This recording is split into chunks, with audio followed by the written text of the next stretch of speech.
welcome to the Keelhauled Podcast. I'm your host, Captain Logan, and we've got a lot of Sea of Thieves news to cover today, so tie yourselves to the mast and hold fast. Ahoy there, pirates. I hope you had yourselves a good week and a good weekend. I know I did. This week, I am joined once again by the stowaway that just can't seem to get his own ship. I don't know. Maybe I'm just going to accept him as the part of the crew at this point. But Caleb from the Trailblazer Network is joining me once again. This week, we're going to be talking all about the Tall Tales. Last week, we covered all of the updates and thought we were going to have time to cover Tall Tales, but we decided to hold off, postpone it for time being, and dive in deep into the Tall Tales this week. We're going to be covering 2 through 5, as we covered all the patch notes and a little bit of discussion about the Tall Tales last week, but all that begins, I have to say thank you to all of the patrons out there who are supporting the podcast. There are a ton of you.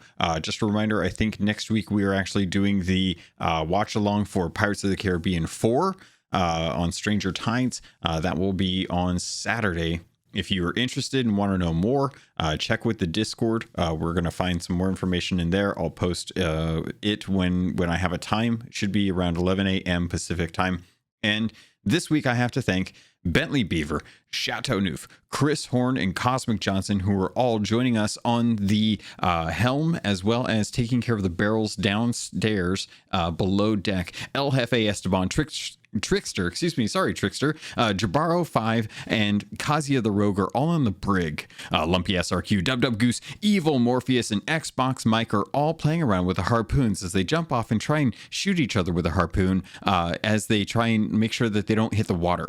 It's been really funny watching that. Munchie, who is the latest patron, is joining Papa Fuzz, Registella, and Rust Belt Kit over on the starboard side cannons.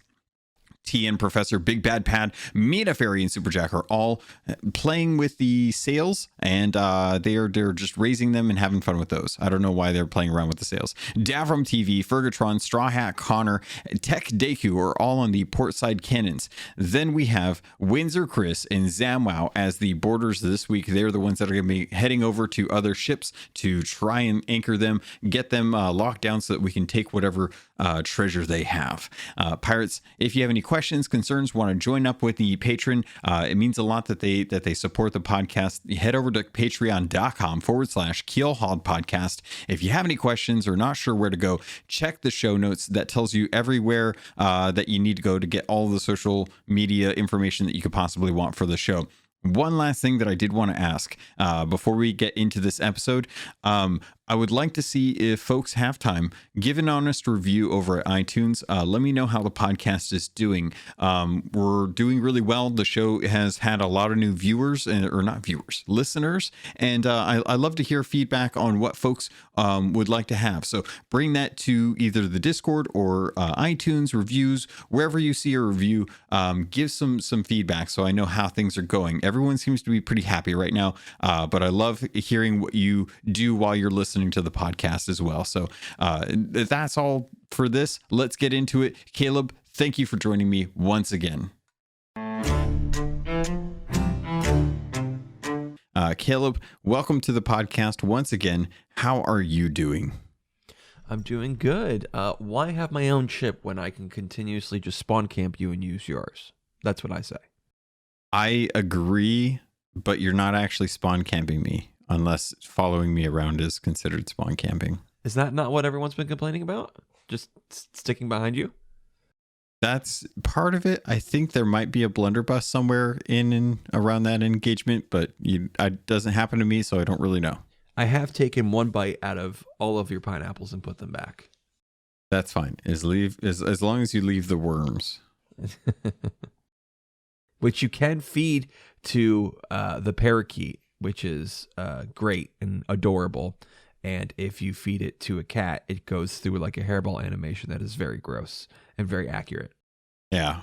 Hopefully. Yeah. Don't feed cats food that they shouldn't be eating, please. That's just mean. Mm-mm. It's like trying to shoot it. Dogs will eat anything, but they also will vomit it up. Yes. Yeah. In the game. I don't God, dogs. I'm not going to get into dogs versus cats. I think I'll leave that debate for another day.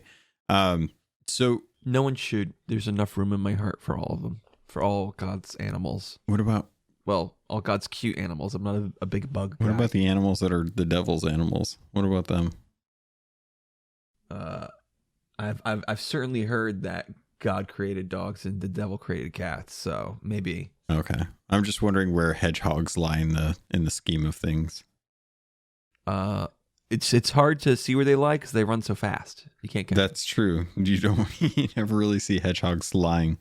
Just picture like as you just gradually hear the Sonic theme song come up and then, pass you with the, what's that effect called? The When a train Doppler passes effect. you?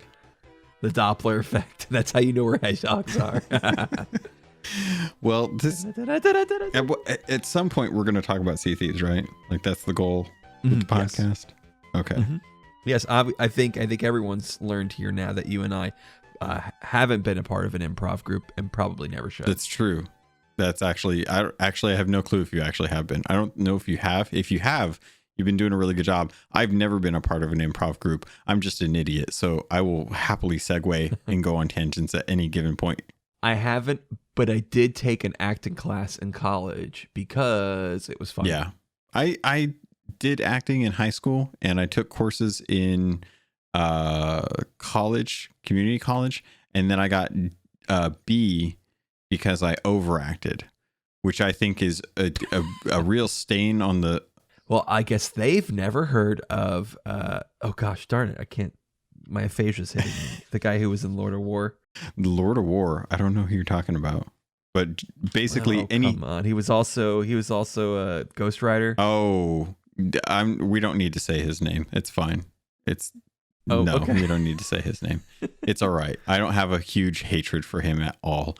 But I will say that any theater actor will happily state that overacting and overemphasizing is a key part of actually being on theater because you're not up close in front of a camera where everything reads cleaner. You have to let people know how you feel about things. So I'm not getting into why I think my acting teacher back in like 2004 was a horrible teacher. I will retain. It does sound like you need to talk to somebody about it. I can recommend a good therapist. Oh, so you're not going to listen to my pains and woes? What a good friend.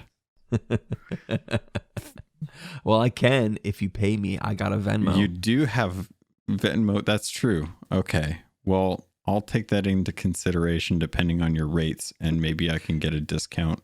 Wait, haven't you been getting the charges for doing these episodes? I thought I was doing you a favor. No, actually, everything's through PayPal. I don't actually use Venmo, so those charges probably null past the statute of limitations. I guess, is that a thing for podcast charges? I don't know. Should we move on to Tall Tales in that case? We should. All right. Well, let's get into Tall Tale 2.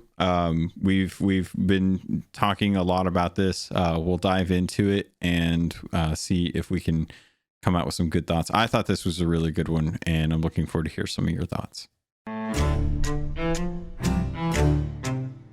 Did you want to move into Tall Tales? Yes, let's do it. All right. Because We've I been am, talking of for a course, while. the best person to talk about lore. It's true. With you not reading any of the expanded universe comics, books, audiobooks. They even made an audiobook version. And you Well, let still me refuse ask to listen you, to it. Logan, why the heck would I when apparently even the Rare developers don't listen to them or read them? Because we fought a Kraken who had two eyes. That's interesting now, isn't it? It seems like Caleb's method of not looking at content outside the game works for him again. Victorious.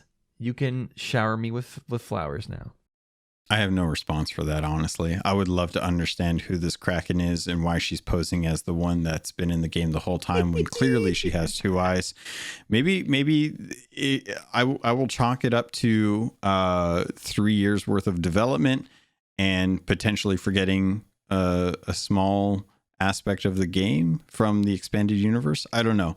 Logan, real quick, you have a little bit of brown on your nose. You might want to wipe that off. Oh, sorry. Hold on. There we go. Got it off. Yeah, there you go. So Tall Tale 2 is the Sunken Pearl. This was actually really beautiful. Even though it was exceptionally bugged to begin with. And even after they put in a hot patch or a hot fix, I still ran into a couple weird instances with this. I wanted to bring this one up with you because I was curious to hear your aspect of being able to actually swim down to see the pearl. We've got these breathing tubes, which if you look at real life, these would actually be sulfur tubes, which are extremely deadly. But for some reason, they seem to take on the functionality of the little bubbles from Sonic the Hedgehog, which I'm totally okay with. I could just the flashbacks, the nightmares you've just given me. Dun dun dun dun dun dun dun dun. Oh no. Yeah, 100%. I still feel like they need to have the little boop, boop in the game. That would have been great. Them. Yeah, little cute little thing that would have been in there that you know what Tori totally discovered? Couldn't do. Oh, I'm sorry, guys. I apologize to Logan and every listener. I interrupt him so much. It's ADD and Discord audio delay. I promise you. Tori, when we were swimming down, the very initial first swim down, you following pieces of flotsam and shipwrecks. Occasionally, there's bubbles coming off of a shipwreck. And I went to the bubbles to get air, but Tori discovered that what it is you go underneath it, there's a pocket of air, like an upturned rowboat sort of thing. And that's where the bubbles are coming from. And if you go through there, you also get a breath of air. I didn't even notice that. I never went under it. You know where I would love if there was that kind of a functionality built into the shipwrecks at this point. Yes. Because spots for air. Yeah. Yeah, if there, because some of those shipwrecks are deep, and some of those shipwrecks, like, there's no way to know like when those shipwrecks actually became shipwrecks. But it would be amazing if they added that functionality to some of the shipwrecks out in the regular adventure mode. Yeah. But I wanted to jump into this because as you're swimming down into the seas, they do a great job of using the debris to guide your path down because it's fairly deep. I've swam up to the top from the spire, not using the debris and just swimming straight up, and almost died to suffocation. Thankfully, I had a lot of fruit with me, so it's a good ways down. And I'm curious, what did you think, what were your initial impressions? How did you feel when you first kind of got down there and it opened up and you got to see the whole landscape? Wonder, amazement, going down, following it with the coral, the beautiful colors, and then that song humming in your ears. You going in it for the siren tall tale, for there to be a song in your head. Perfect design. And then when it really, all of the coral opens up when you get to the black pearl, it had that moment that they sure designed for it to be like, oh man, look at that, my breath just got taken away. It was awesome. And then you're like, oh, I'm getting to swim in the wreck of the black pearl, and then is this crab alive? Let me snatch that key. Okay, all right, cool. It was really cool. I had so much fun going through there numerous times, because the first time I went through it had been done recently by another crew, so I never got to experience the move debris aspect of the pearl. And yeah, so I felt when I got back and I got to do it again, I was like swimming through there and I was like, it's all blocked off. This is so strange. I just swam through this all originally. It was open, and getting to move the debris was great from a design perspective. I kind of wish that you actually, the way you interact with the crab to get the key, I wish was used throughout that process. You had to actually go up and physically move the box. You had to go and actually pull the plank away to allow the cannon to slide past, so you could swim underneath the debris. Gotcha. It's a small thing, but it would have added to the atmosphere, especially as a solo player going into it.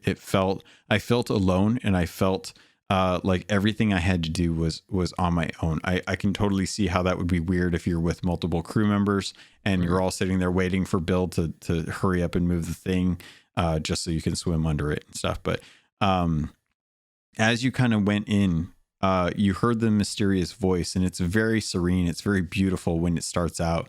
And then it slowly starts to turn as you kind of work your way deeper and deeper into this coral fortress. Were you happy with the way that they implemented the Siren Queen kind of being this overarching voice, akin to the Heart of Fire Tall Tale, where Flameheart is taunting you throughout the process of going through the Tall Tale? Yeah, I like it because it's got a little environmental storytelling to it, where she's not telepathy or anything like that, or shouting at you from the sky, which makes sense for Flameheart. But it's, like a whale can communicate long distances through the water. They can carry their voice because they're just designed in that manner, as I guess not fish, sirens. I guess I would call them freaking whales as aquatic mammals, whatever. Oh yeah. But yeah, Right. sirens, they have the ability to communicate through water in that manner, unlike our voice, which aren't designed to carry in that manner. So I thought that all really was cool. It was cool going through the I don't know if it's called the spire. They call it something a citadel, something like that. Going through that and having like the spots where you go through to get on land, and they're like, oh, there is land path because we have ocean crawlers. Oh, okay. And but having to raise the water because you can fill the area, because if the mermaids in there, they want it to be all, or the sirens are in there, they want it to be all water. Really good. Glad they kept that through. And then you see the Kraken swim by a couple times before it's really announced and shown.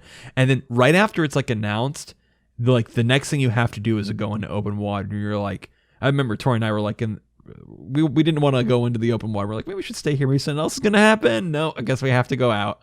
And then you fight the sirens for what could be for you the first time ever if you haven't fought them in adventure mode. Really cool. I'd say like if I had to give one piece of negative feedback, Tori and I were lucky enough not to get any of the bugs. We got there and did the whole thing as intended. Was that it didn't seem like a lived in place for like a siren city or anything like that. Like it just kind of seemed very empty. The Siren Queen, we did fight her in in one spot in Ocean Colors kind of spawn points, but it's not like, it seems like a place that like they would live and spend time in. I can see that criticism to an extent. The instance that I can point to say like why that isn't the case is the usage of the wrecks in that spire.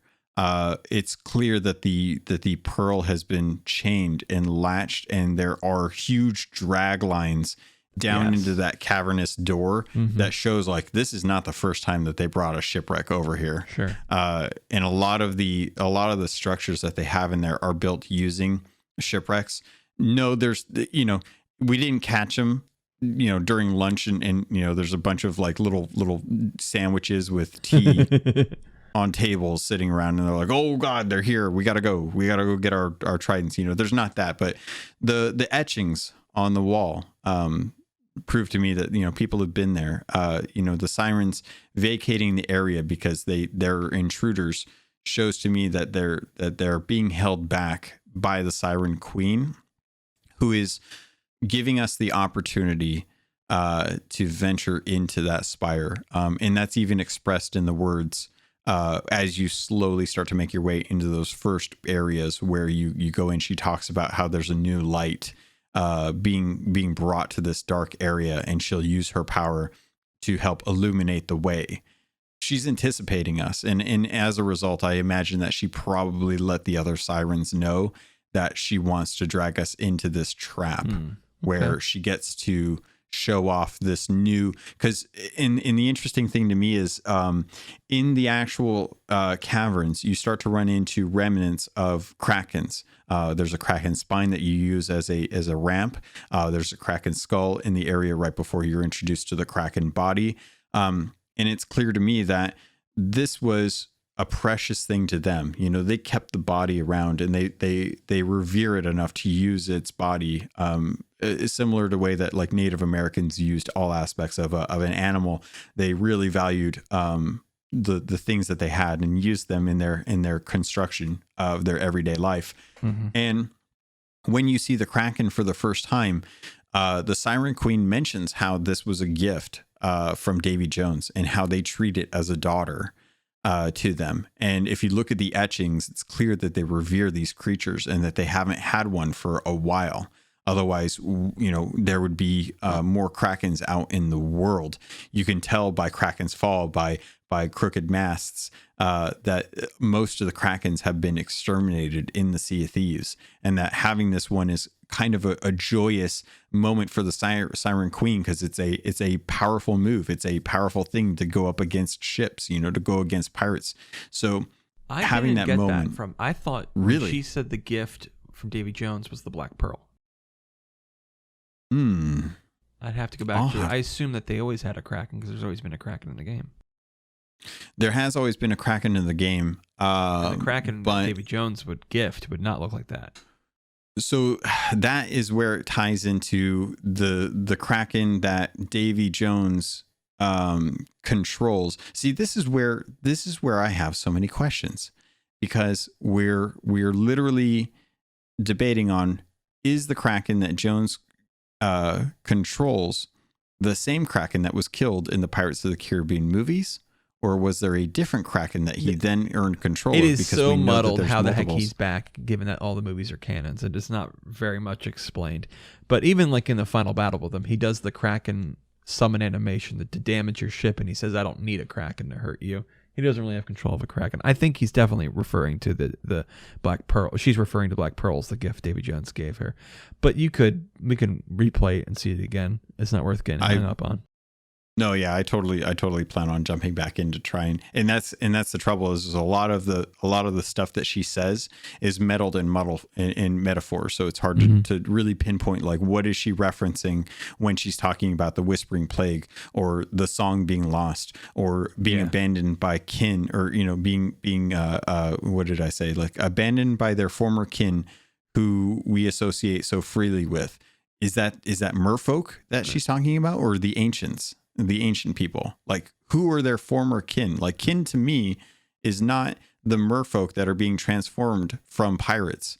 To me, kin is like their actual kin, like the merfolk that are using the good staffs versus the tridents.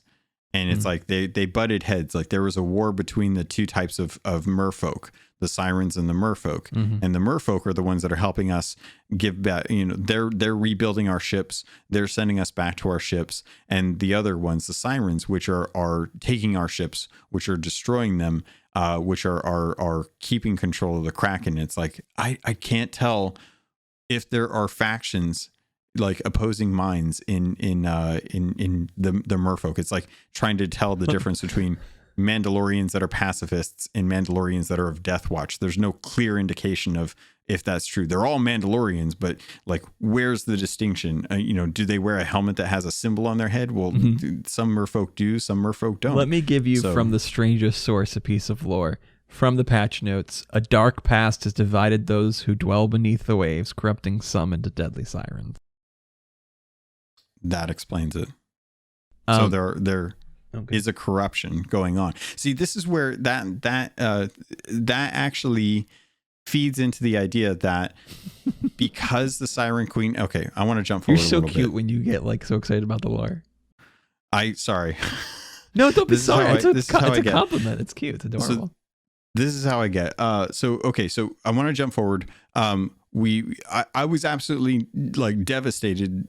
I was same with you and Tori. When I saw the Kraken, I was amazed. It was beautiful. It was like watching Star Trek, the fourth movie with the whales in the Klingon warbird. It was beautiful. And then they're like, "All right, go out there," and I'm like, "No," and they're like, "No. You have to go out there. The way is blocked. You can't go back. You have to go forward." And I'm like, I don't want to. And getting to fight the sirens was great. But I want to skip forward to the oh God, how far do I skip forward? The battle with the Kraken, because let Caleb be a Debbie Downer. I think it suffered from the same problem at the battle with the Flying Dutchman. The first tall tale was you didn't get enough feedback. Am I doing damage? Is there a health bar here? Do I have to beat back each part of it? There wasn't enough feedback that it sort of just seemed like another bullet sponge, which seems to be a common insult to hurl at the Rare developers. But it wasn't you didn't get enough feedback with that battle that it kind of fell a little flat because of that, in my humble opinion. Okay, so as cool as the set piece was. Yeah, I actually really thought that fight was really well designed. Okay, so we're at the Silver Blade. If you've been following the journals throughout this tall tale, you've come to realize that the Silver Blade was sunken as a result of the idiocy of Flameheart Jr. and sailing too close to the shroud. Thanks I'm to the so mad expanded that you were universe all content. right about the Silver Blade and Flameheart Jr. I was like, y'all with your sass and this outside stuff, and freaking now it's in the game. How dare you? I'm so upset. I knew it was in the game at some point. We just had to find it. And it's funny because the area that we found it was right where it was in the same vicinity that I knew that it should have been. It should have been in the Shores of Plenty. We just didn't know where. The fact that it stayed true to that expanded universe really excites me. The interesting thing about it was when the ship sank, the merfolk actually rebuilt it, and another crew happened upon it and took control of it. And it's crazy to read these journals and literally read through them and think like, wow.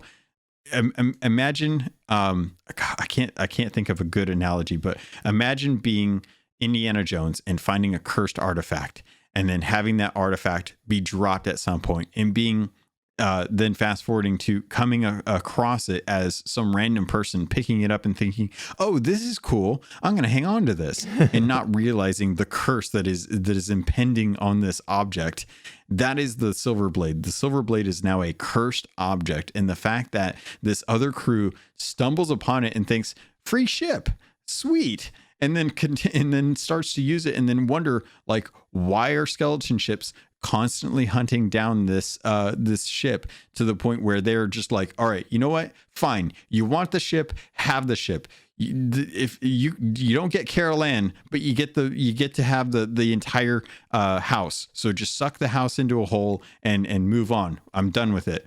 And the fact that this crew died, all because they happened to hop onto the wrong ship, it's so perfect to me. It's so perfect. It's like this cursed thing that no one expected to be cursed. And when the journals talk about being chased by these skeleton ships, I'm so curious, because there's no indication who these ships are aligned to, but we know two things. Skeleton ships are loyal to Wanda, thanks to a journal in the future, but Flameheart Jr. turned into a skeleton and has a crew of skeletons as well. So I want to know, when Dimitri of the Silver Blade was being chased down by a skeleton ship, was it Wanda's skeleton ship, or was it Flameheart Jr.'s skeleton ship trying to reclaim their ship? Yeah, I'm inclined to think that not like all skeleton ships belong to one person. I'm inclined to what you're saying. Like, there's different factions of skeletons of all kinds, including the ship skeletons. And I was thinking it was Flameheart, because I don't give a crap about Flameheart Jr. But yeah, it's real ambiguous. But there was two things about that journal that confused me. One was, he's like, and we thought the skeletons were the problem, but we were wrong. They were clawing at the bottom of our ship, and then you realize, oh, the sirens were after it too for some reason. And then he was like, oh, I was so distracted, I forgot about the chest, and we sank. And so the mermaids were the ones that ended up getting the treasure because of that chest. Yes. So the treasure of the ship. Because they wanted what was locked. They wanted that chest. They didn't care about the ship. They wanted what was in the hold. Now so that could mean that the skeletons also wanted what was in the hold. Maybe the ship is a red herring, and nobody cared about the ship, and they were both fighting over that chest.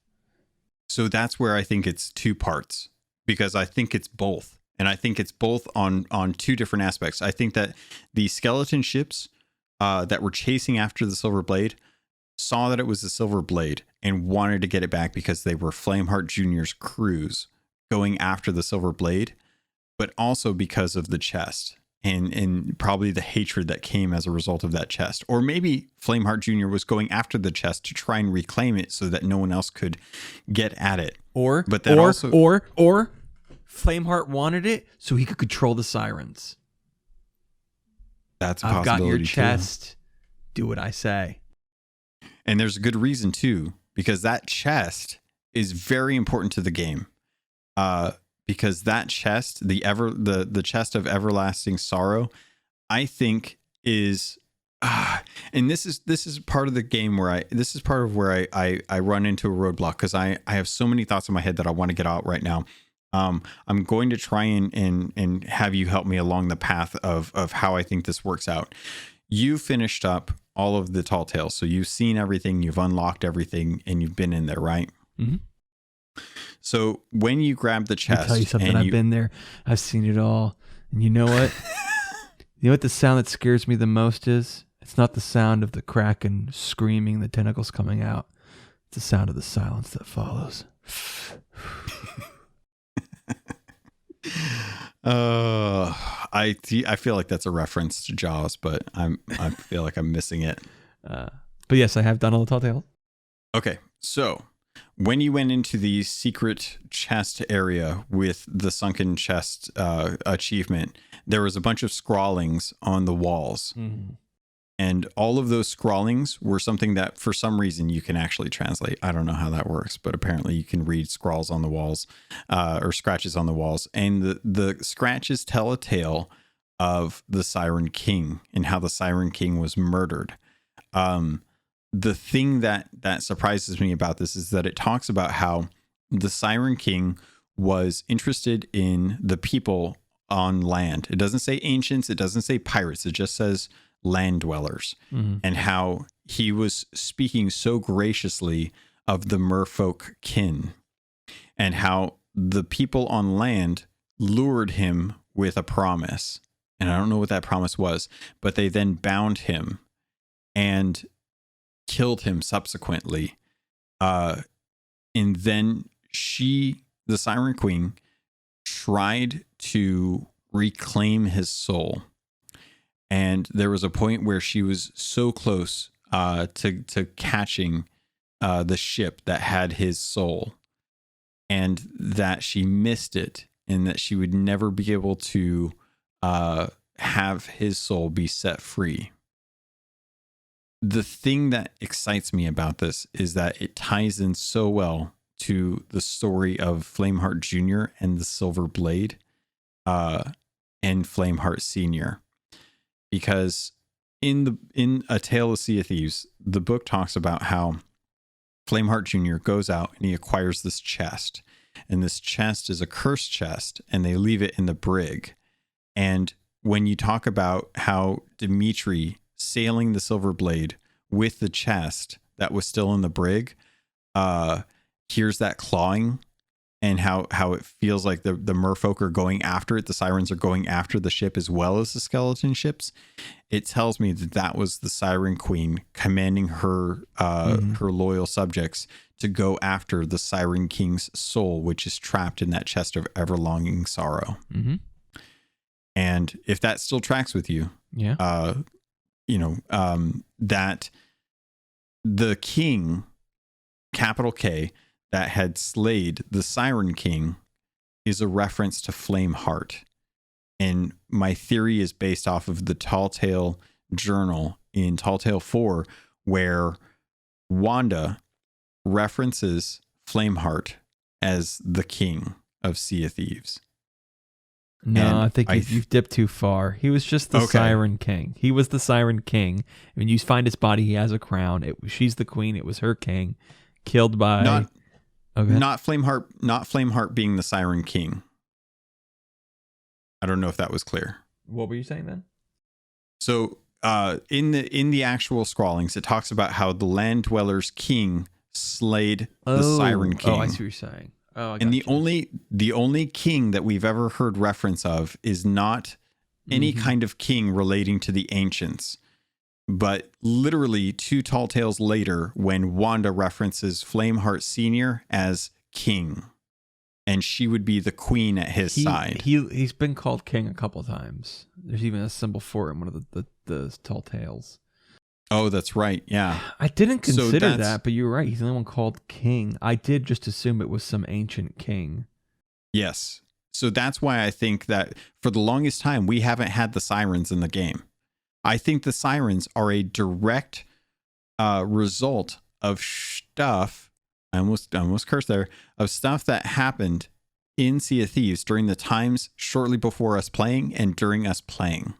Okay. I think that Wanda is the connection to us understanding that Flameheart Senior is the king that is being referenced in these scratchings, talking about how the Siren King was lured to the surface with a promise, subsequently caught and then murdered by the king, because Flameheart is constantly talked about ruling over the seas. That was what he was doing. He was ruling over the seas. When you first get that head in the sky and that tall tail, he when he gives a notice to everyone, he says, "Notice pirates, notice merfolk, notice everybody." He is not a fan of merfolk. Yeah.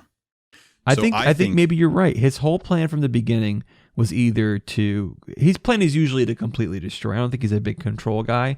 I think it's dominion over the Sea of Thieves. Mm-hmm. That is his plan. So he wanted to either hurt or have, them on a leash by killing the king. And I don't know who made the chest that locked the merfolk's kings in the thing, but if we assume it's Flameheart, he has this chest and he now says, "I have your king and I've got something to control you with. Do it or I destroy the chest," or whatever. Do it and maybe one day I'll give you the chest. He has a way to control the mermaids. Or maybe he was just like, "This would hurt you and I don't like you, so I'm going to hurt you." Well, there's precedent.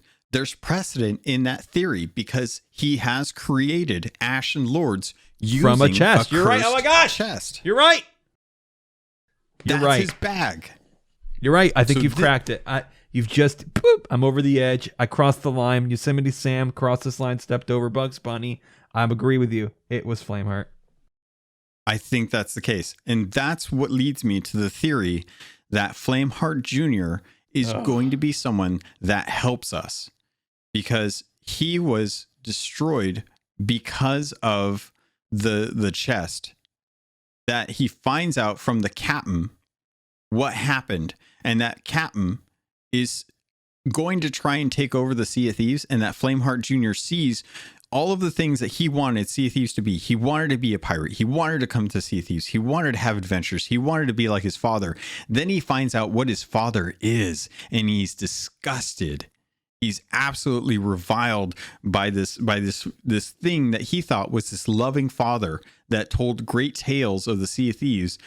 And he is the key to stopping Flameheart Senior, to stopping the captain, and that he is going to show himself at some point. He was going after the Silver Blade to try and reclaim the chest, to try and get the sirens to stop hurting us as pirates because he sees what's been going on. This is all theory. Explain why the chest was on his boat in the first place. He was trying to yoink it away from Big Daddy. I don't think he understood in the book. It doesn't seem like he understands the importance of the chest, unfortunately. Oh, okay. I wish that were the case. I wish that was like the big brain thing that happens, but I would not put it past the revelation that happens post turning into a skeleton after he's realized that. But this has been kind of like the thing that has been like, I've been on the precipice of trying to understand how things are connected. And this is like when I got to that Siren King section and I read those things and I was like, it all ties together. It all absolutely ties together. And it's been so great because I still have so many questions and I've been told that there's even more that I've missed somehow and that I need to keep digging through those tall tales. That's why, like, when you and I sailed the other night and we were going out, and I've been doing nothing but tall tales, it's literally because I keep being told that there are other things in the Sea of Thieves tall tales that just came out that I'm missing that will still explain even more. And I'm like, oh God, give me that. Just like, I give think me a this direction. King was a big breakthrough. You convinced me. Yeah. I think that it's something that I think some people are in it. This is all theory, right? Because there's references, but there's not a direct connection. Flameheart isn't saying, I killed the Siren King. He hasn't admitted to anything. I don't know that we ever will, but the inferences that I can get based on the journals, which are being written by the company that's trying to tell the story, should be enough to tell me who did what and when.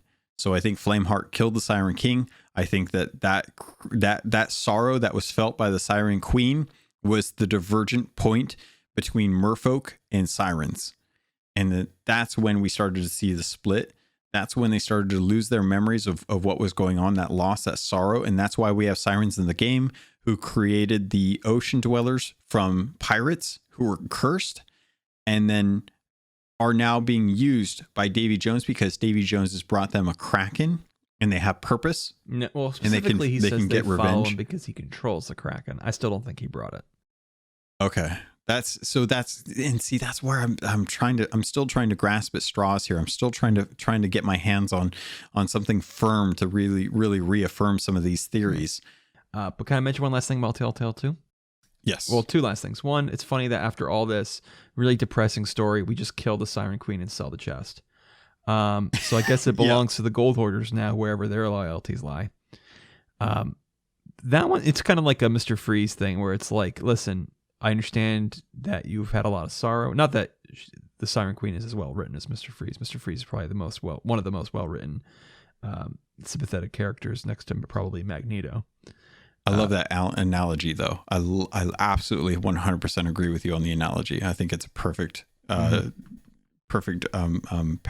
But in the end, you gotta defeat Mr. Freeze. Though Batman always did it with like a little twinge. Like he always was like, just stop fighting, just give up. And in one of the movies, I think he ends up doing that after like Batman didn't just like kill him, he defeated him, but then like gave him a chance to start again, which was great. But anyway, so like Mr. Freeze, we have to stop her anyway because she is hurting people. Hurt people. We have to stop her. So in the end, we have to kill her. But we can sympathize a little bit. But then I just sold the chest. It was worth like double a normal weeping chest. I'm gonna see if I can't finagle a way to abuse Tall Tale checkpoints to keep getting that chest to finish my 100 sorrow chests.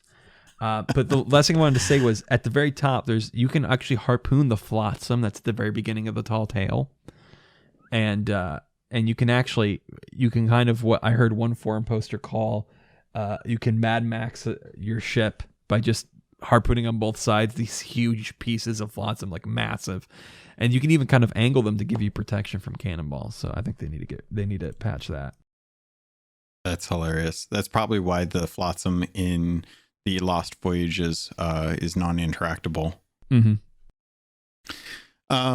One thing that I did want to touch on before we close out too was the introduction of some of the mechanics that were brought in. And I just want to say, I love that Rare is crafting new ways to interact with the world, that it's not all just levers and capstans, that we're actually getting combinations of statues and positions and stuff. It's starting to feel a lot like Resident Evil, which I'm totally fine with.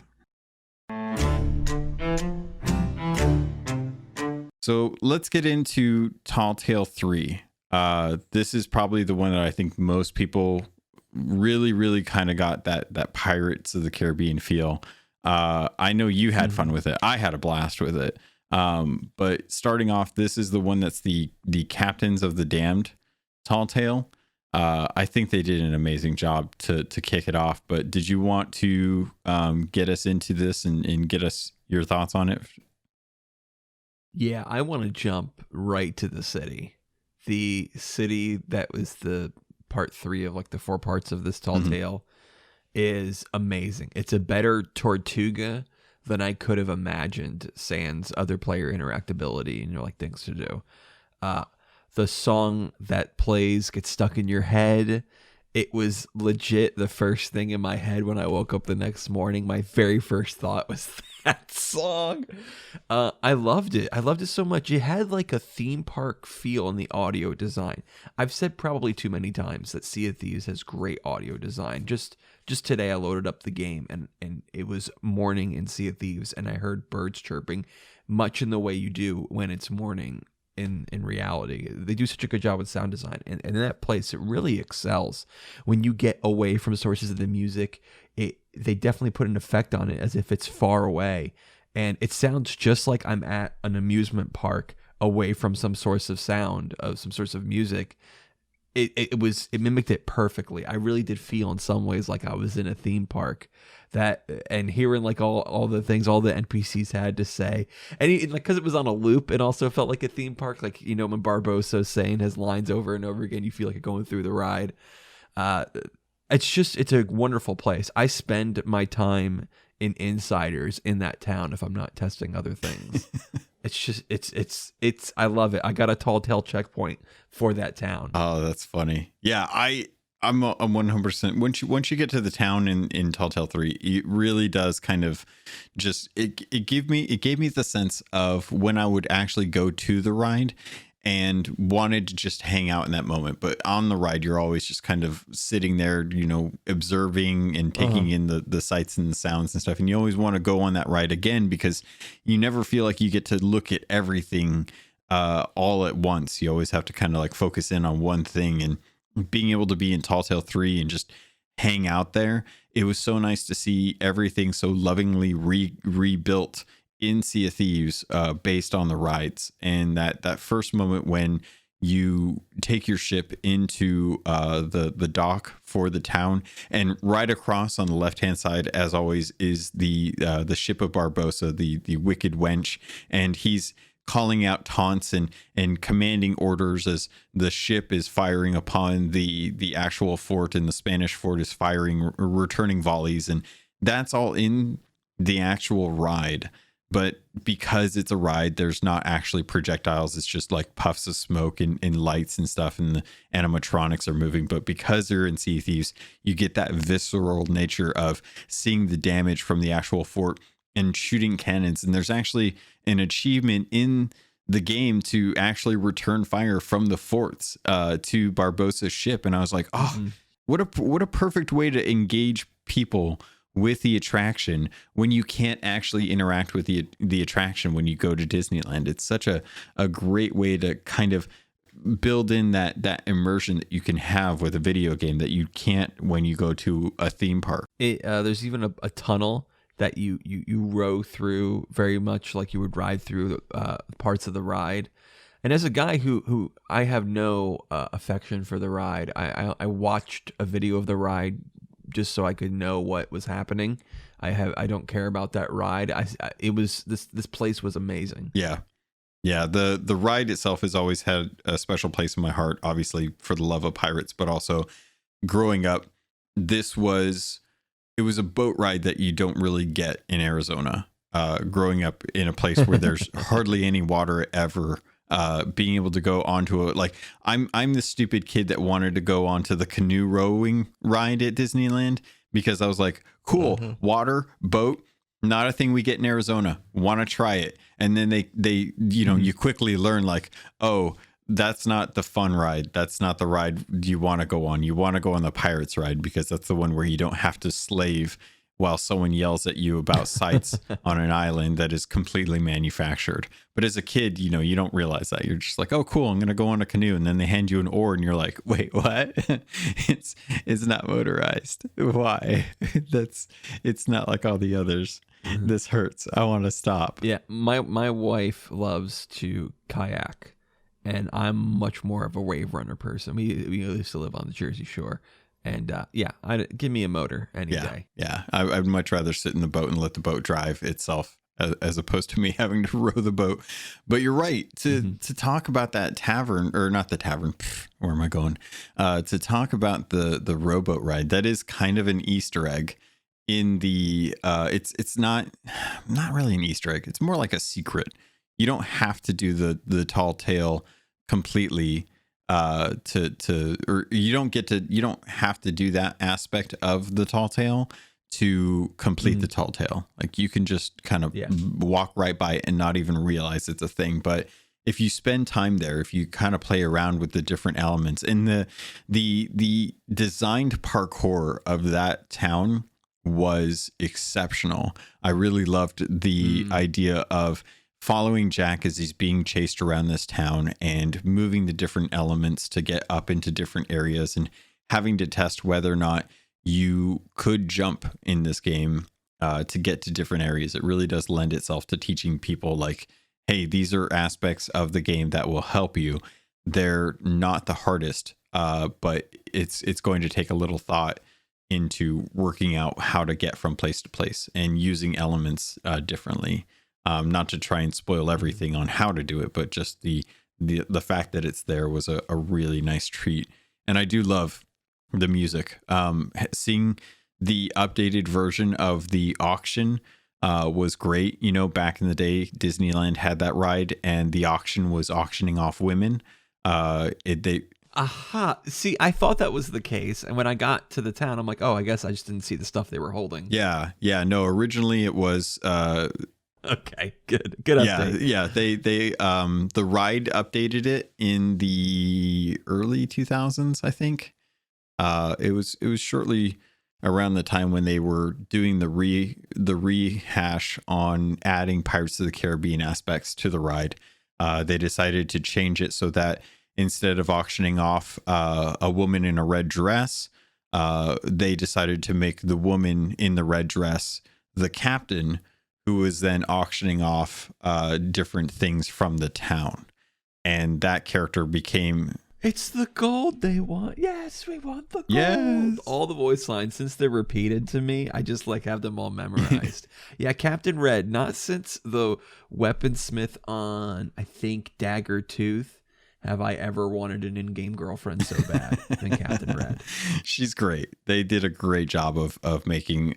She can have all my treasure. I'm willing to split it with her. Oh, that's funny. I don't blame you. They did a great job of creating the voluptuous nature of Captain Red, who originally was the point of auction for the tale. I love that the things that they're carrying are all stuff that you'd find at like a mayor's manor. You've got like a bust of someone and like a clock, and you're just like, is that the stuff that pirates really want, or do they just want the coin? Right. It's so weird that they're auctioning. Well, they just raided a manor, you know. Yeah, what I mean? Yeah. There's no rich people in this town, not anymore. That's the pirates took over. They have a ghost donkey, and he's adorable. Yeah. And the pigs oink to the song. This place is amazing. Yeah, they really. It's the magic of Disney. Disney in the ride, they always had everything kind of working with the theme of the actual song. And just like in the game, you can follow along. All the different creatures are all kind of humming the tune. They did such a great job with it. We did to combine to points that we said together. When you're doing you're trying to solve the platforming puzzle, you're usually away from the sound, so that's when the sound has that distance effect on, and it's really perfect. It lets you think about the puzzle while still being part of the town and knowing that you're a little bit out of the way as you're going to chase Jack. Yeah, and that's something that you can do in the ride as well too. In Disneyland, they always have these hidden Mickeys, which is just the symbol of Mickey Mouse, kind of hidden away. And there's something about walking through the back streets of the Mardi Gras area, which is right next to the Pirates of the Caribbean ride. When you're kind of venturing around through those shops and you can kind of look around for some of those secret hidden Mickeys, you can still hear, like in the all the Pirates of the Caribbean, you can hear the music and you can hear the cannon fire and stuff. And you can hear the muffled sounds of shouting as people are like going through the ride. And it really does kind of feel like that in the ride. When you're kind of venturing around, you move away from the theme park aspect of it and kind of follow Jack as he's running around the town being chased by pirates, as he has the treasure and the keys and stuff.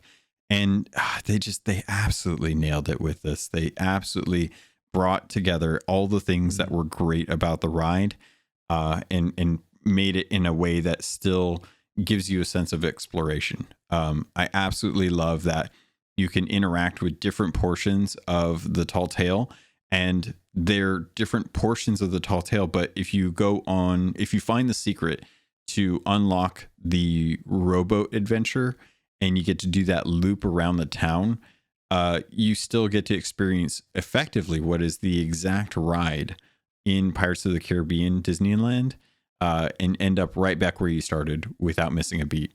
And it's so well done. And that's just one portion. That is just one portion of the Tall Tale. That could have been the whole Tall Tale itself. Speaking of hidden Mickeys, my Tori and I, when we had cause to stay at a Disney-owned hotel at one point, and when we were in the pool, I'm like, this is the strangest shaped pool ever. And she's like, yeah, I don't get it. And it took us a couple days to realize, oh, it's in the shape of Mickey's head. Oh, that's great. Yeah. They do it everywhere. Like if you go into the shops, you can look on the ceilings, on the walls, and the displays. A lot of the stuff, even if it's just like 3 different objects, if you look at it from a set angle, it turns into Mickey's head. And it's disgusting. And I think there's even a few of them in the Sea of Thieves Tall Tales too. I've seen a couple people. I've seen a couple people post some photos on Twitter. I can't remember who they were or what they were, but I remember seeing some people like finding hidden Mickeys in the ride, and it's one of those things where it's like, if you know, it's an amazing callback. If you don't know, then you'll never notice it. So it's like one of those things where you have to be not only a fan of Pirates of the Caribbean, but you also have to be a fan of Sea Thieves, and you also have to be a fan of Disneyland to understand some of the things that the designers put into this tall tale that otherwise you would never catch. And it's only through social media that you would start having people like pick up on things and share it, and then you catch it, and then you can tell other people. It's such a sense of the discovery that you don't get with too many games these days. You know, everything's all just guides and tips. And those of you who are like me and don't care about Disneyland, I promise you this is just a ton of fun. Yeah. You don't have to be a fan of Disneyland to like this. This is awesome. If there was the ability to have other players there from other crews, as well as like things you could do together, this would be a great hub for Sea of Thieves players. I think it does kind of speak to like if there was a safe zone and you could instance it off, I think Tall Tale 3 would probably be the best place to have that. I think it's one of the few things that this game would still benefit from. It's one of the things that I think is a shame about the game constantly being an open world contested zone, that it doesn't matter where you go, you can still be killed by any crew. There's moments like this that harken to a time where it's just like, hey, you know what? We're all just having fun here. We're all just here to play, and we're all just here to enjoy the atmosphere that lend itself to the desire of having a Tortuga in game. But Logan, I've gotten on the boat, I'm manning the harpoon, and I've shot you back. I'm going to pull you all the way back to the beginning of the tall tale that I sailed us right by. It's a heck of a harpoon. It's a long one. The spool is pretty much the ship. We get a sort of swamp zone. Lots of us have been talking about before, and you get to sail slowly through the swamp. You eventually get a rowboat if you want a rowboat through the swamp. A nice swampy area. We've been asking for this for a while. I know. It's the thing that was teased about back when rowboats was coming out. I long since desired to have a real experience with a rowboat, and the swamp that we get at the beginning of this tall tale is the embodiment of Teodoma's home. In Pirates of the Caribbean 2, we venture out to seek Teodoma's advice. Jack has been a friend of hers, even more so in some hints in the movies, and we've always wanted to have this kind of swampy biome in the game. We've always wanted to have something kind of like that. This is probably as close as we're going to get to it, and it even is kind of more freaky because it's Sea of the Damned. It has that kind of Sea of the Damned aesthetic to it. And while a normal swamp would have been fun, there's a part of me that kind of wishes that in a small area of this swamp, they could have paid tribute to Peter Pan. And just a small hint of you hearing, like, as you're kind of, because you can get a rowboat in this one, and you can take that rowboat around in the swamp. And I would encourage players to explore in the swamps, spend some time out there, because there's some hidden stuff out there that you can find. But part of me wishes that there was one little portion where if you just happen to row over that area, you just hear this like tick, tick, tick, tick, tick, tick, tick. You and tick. your hook. I think it'd be great. I think it would be hilarious to hear this little clock. And you wouldn't have to see anything, but if you know, you know. And it's. I'm more inclined to what people said in your community episode of let's have some tall tales centered around Peter Pan. Yeah, I would like a full-fledged thing. Go through the portal, come out, and never. It'd be cool. It would be really cool. And I think the portal system definitely lends itself to that. I did have some discrepancies with the swampy area though. Playing through it, Jack knows who Teodoma is. But as you're playing through this, you get a nice little Easter egg with the Blue Bayou, which is the restaurant that's in Pirates of the Caribbean ride. You access it from Mardi Grasville in Disneyland, but you go down and it opens up and you actually have dinner in the actual Pirates of the Caribbean ride of people that are actually doing the ride. Kind of sail by you or I don't even know. They pass by you. Sail by you. Nice wordplay. So you get to have dinner down there, and there is a broken down galleon where there is a couple sitting at a nice little table with some food, and that is how you acquire the Lantern of the Damned, or the Flame of the Damned, so that you can continue through the rest of this tall tale. But the problem that I have with this is that when you get the Flame of the Damned and you row out back to the hut that is Teodoma's hut out in the swampy area, when you figure out that you have to light more than just the 2 lanterns by the door, and you actually have to go light the lanterns from the ghosts, which I honestly thought was a bug when I first did it, because I just did the 2 lanterns at the door. I didn't catch that you had to go get the ghosts. Was that something that was apparent to you? No. I actually, that's one of the very few things we had to look up. We had no clue. Like, why do we? Because Sea of Thieves is full of glitches. I thought maybe I just hit a glitch and have to restart. Then looked up. Oh, you got to light that candle. Yeah. I had the same issue. In nowhere before in the game, like you light lanterns and then that progresses it. But nowhere have you had to light the candles for the ghosts. Mm-hmm. And that introduction to the game, that mechanic, should have been better expressed earlier on so that you can think to look for that. Because when a bunch of ghosts appear behind me after I light the 2 lanterns, it's like, oh, well, I did the thing. Why isn't it progressing? And I tried to sail through the thing. There's no explanation. And then it finally, like, I ran by and I saw the prompt to light, but I had to hold the lantern up. You saw the prompt. And that's what clued me in. And I was like, oh, well, okay. All right. So once that happens, once you actually light the candles of the ghosts surrounding Teodoma's hut, which if you read the journals are really disparaging against Teodoma. Like they really tell you like, hey, don't mess with her because she's kind of mean if you don't play nice. And it's like that seems like a weird approach to take with Teodoma, given her role to play in the game. But you get to hear the footsteps coming down the stairs, and you hear the voice of the actor who's portraying Barbossa, and you get the great line that's at the end of Pirates of the Caribbean 2? Yeah. Yep. And it's amazing to have that moment, but Jack was never at that moment.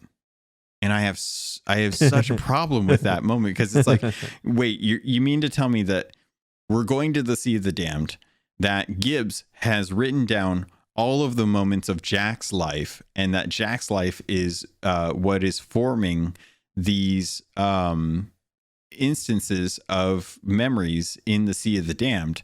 But the first one you come in contact with was one where Jack was not even present, because it's literally raising Barbossa from the dead so that he can help you find the way to Davy Jones's locker to retrieve the now dead Jack Sparrow in the Sea of the Damned. And I'm like, there's some weird meta stuff going on here. Did that clash with you? Did it register? Like, am I crazy for getting that deep into it?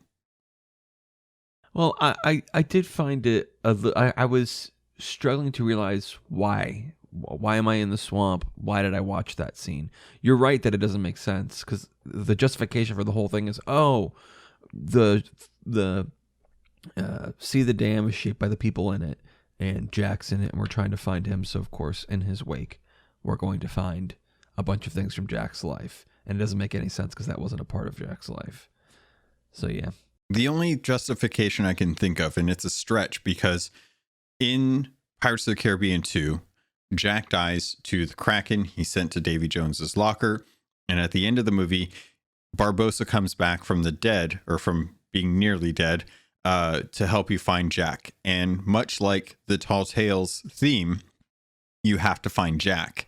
So to kick it off, unless this is just not explained that well, Barbossa is helping you find Jack, but that is not expressed throughout the rest of the Tall Tale.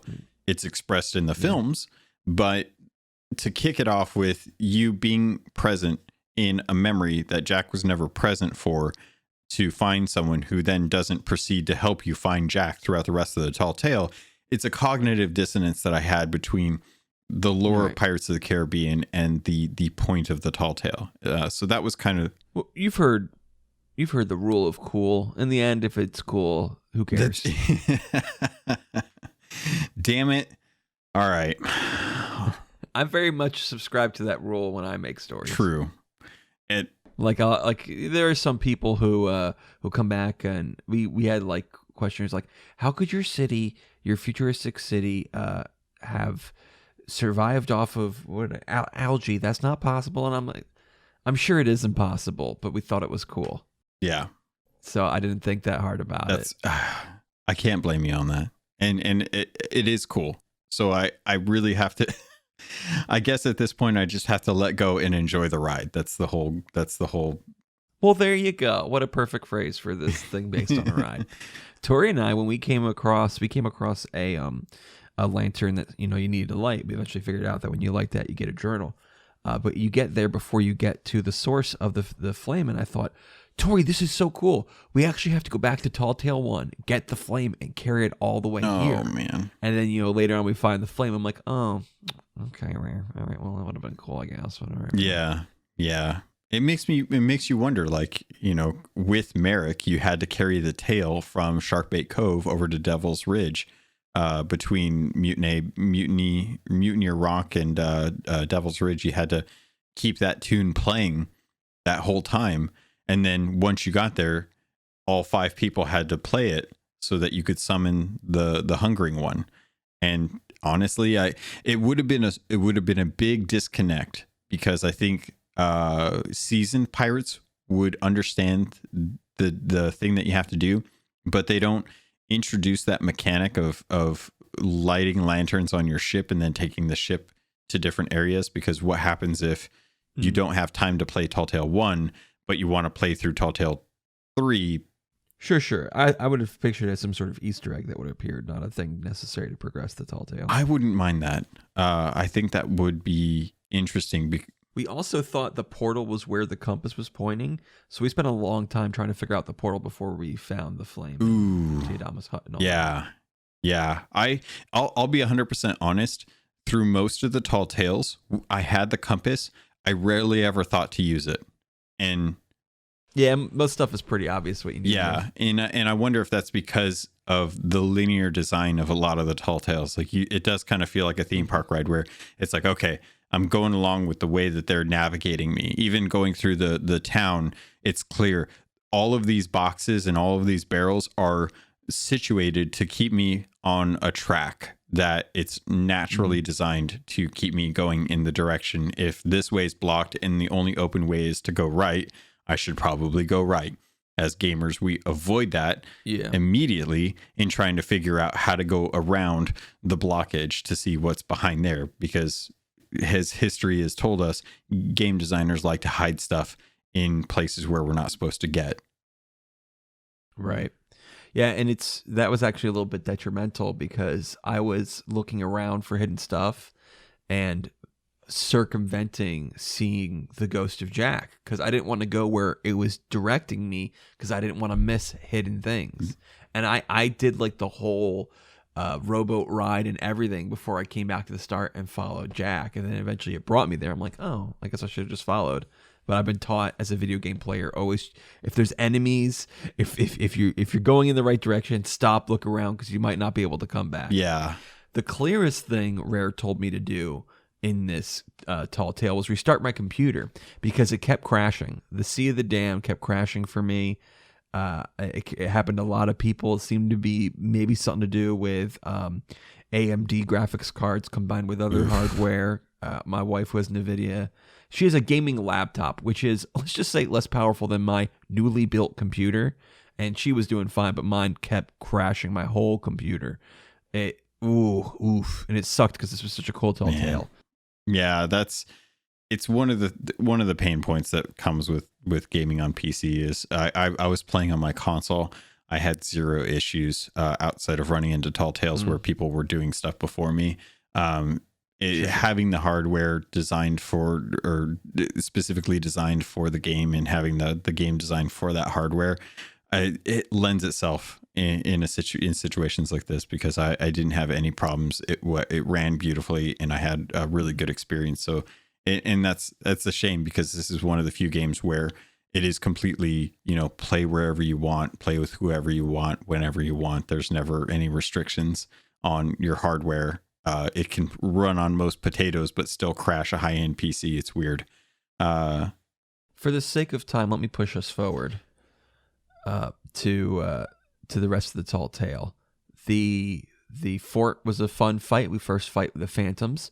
I again skipped everything because I was trying to find secrets. I shot from a cannon to the top of the fort and did the entire lighthouse puzzle. Oh no. And then, we defeated the phantoms, and then we went back and did everything and found that you eventually found a path and parkoured your way up to that lighthouse. I was like, okay, well, yeah. All right. I will say, when I was going through these tall tales, I had a very, very strict rule. And that rule was everything I do needs to be accessible and in plain sight for someone who doesn't understand how to sword lunge or use cannons to shoot to places. I should be able to access everything just through standard run jump mechanics.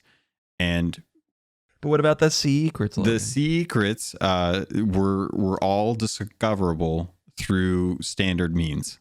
I didn't sword lunge to get to places. I just ran and jumped.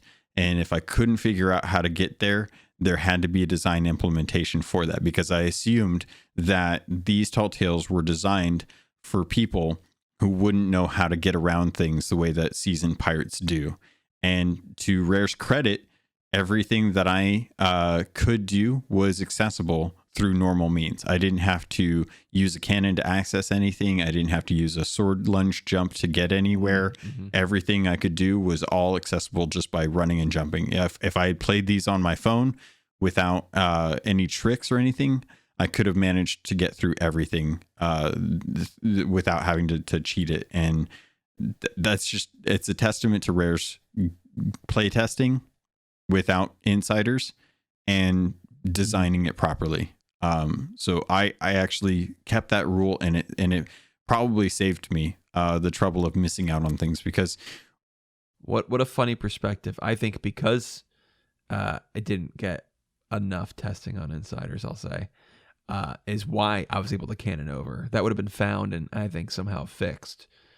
In some ways, I'm happy it's not, because if you want to really have fun in the Tortuga area, I forget the actual name of the town, you can jump on top of roofs and go places that don't make any sense, don't progress you anywhere, but they're fun to be. And they may have added invisible walls and stuff, and I'm glad they didn't. True. I'm glad they left it open. Let me tell you where I did stay on rails. That's when I was sailing the boat. The Sea of Damned is legit scary, and I never wanted to wander off. When I completed all the tall tales, I came back to this tall tale, sucked in my gut, and just did it. I just sailed in a different direction, and I'm like, I don't know what's going to happen. I'm terrified. And I'll keep it a mystery. I won't tell you how they keep you on rails, but they do. But then I sank my ship because I wanted to know, I'm like, what's going to happen? I was terrified. If there was a hole in our ship, we did it right away. I did not want to sink in the Sea of the Damned. But I did it, and just to see what would happen. And a mermaid spawned up to get me, back to a new ship. And the mermaid looked different. There are new versions of mermaids here, 2 new models, a male and a female model, and they look great. I think it was a really nice touch to have different mermaids. And because of the staff that they hold has a green glow, I actually really couldn't tell if they were ethereal or not. If they're not ethereal, that brings up a huge lore possibilities in the game. If they are ethereal, then it does make sense. But it was a nice touch to let them have a different There was model. some interesting stuff that we found out about that too. You posted a photo of that, and I've been digging through the books to just kind of catch references and stuff to just kind of freshen up, because anytime there's a new set of lore introduced into the game, I like to go back to the original sources and see how it coincides, if it's canonical, are there conflicts.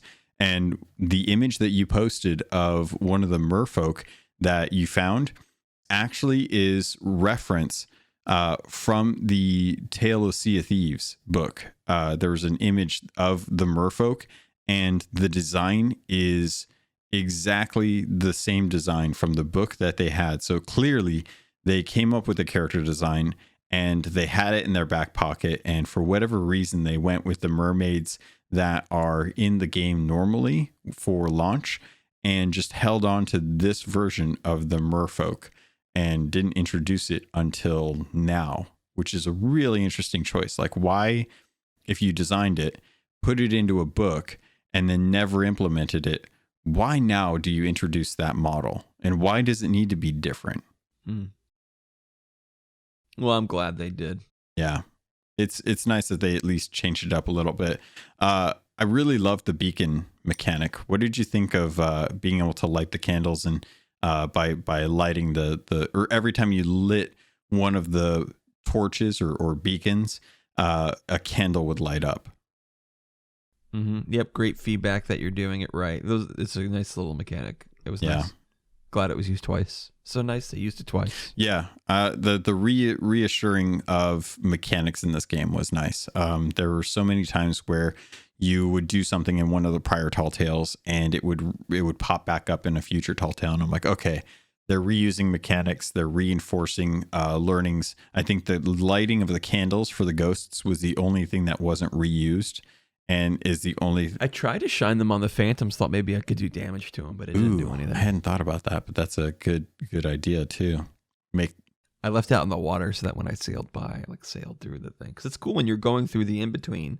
There's a lighthouse that shines by you. Yeah, kind of Io Saruman kind of thing that goes out there, makes sure who's not supposed to be there. Yeah. Really interesting. The one thing that I will say is that a lot of the pirates on those boats tend to be the same model. A lot of. Yes, I saw 3 or 4 next to each other that were the same. You'd think with the infinite pirate generator that they could have had it so that each pirate was very unique and very different. I didn't see any big boy pirates on any of those boats either. It's kind of weird.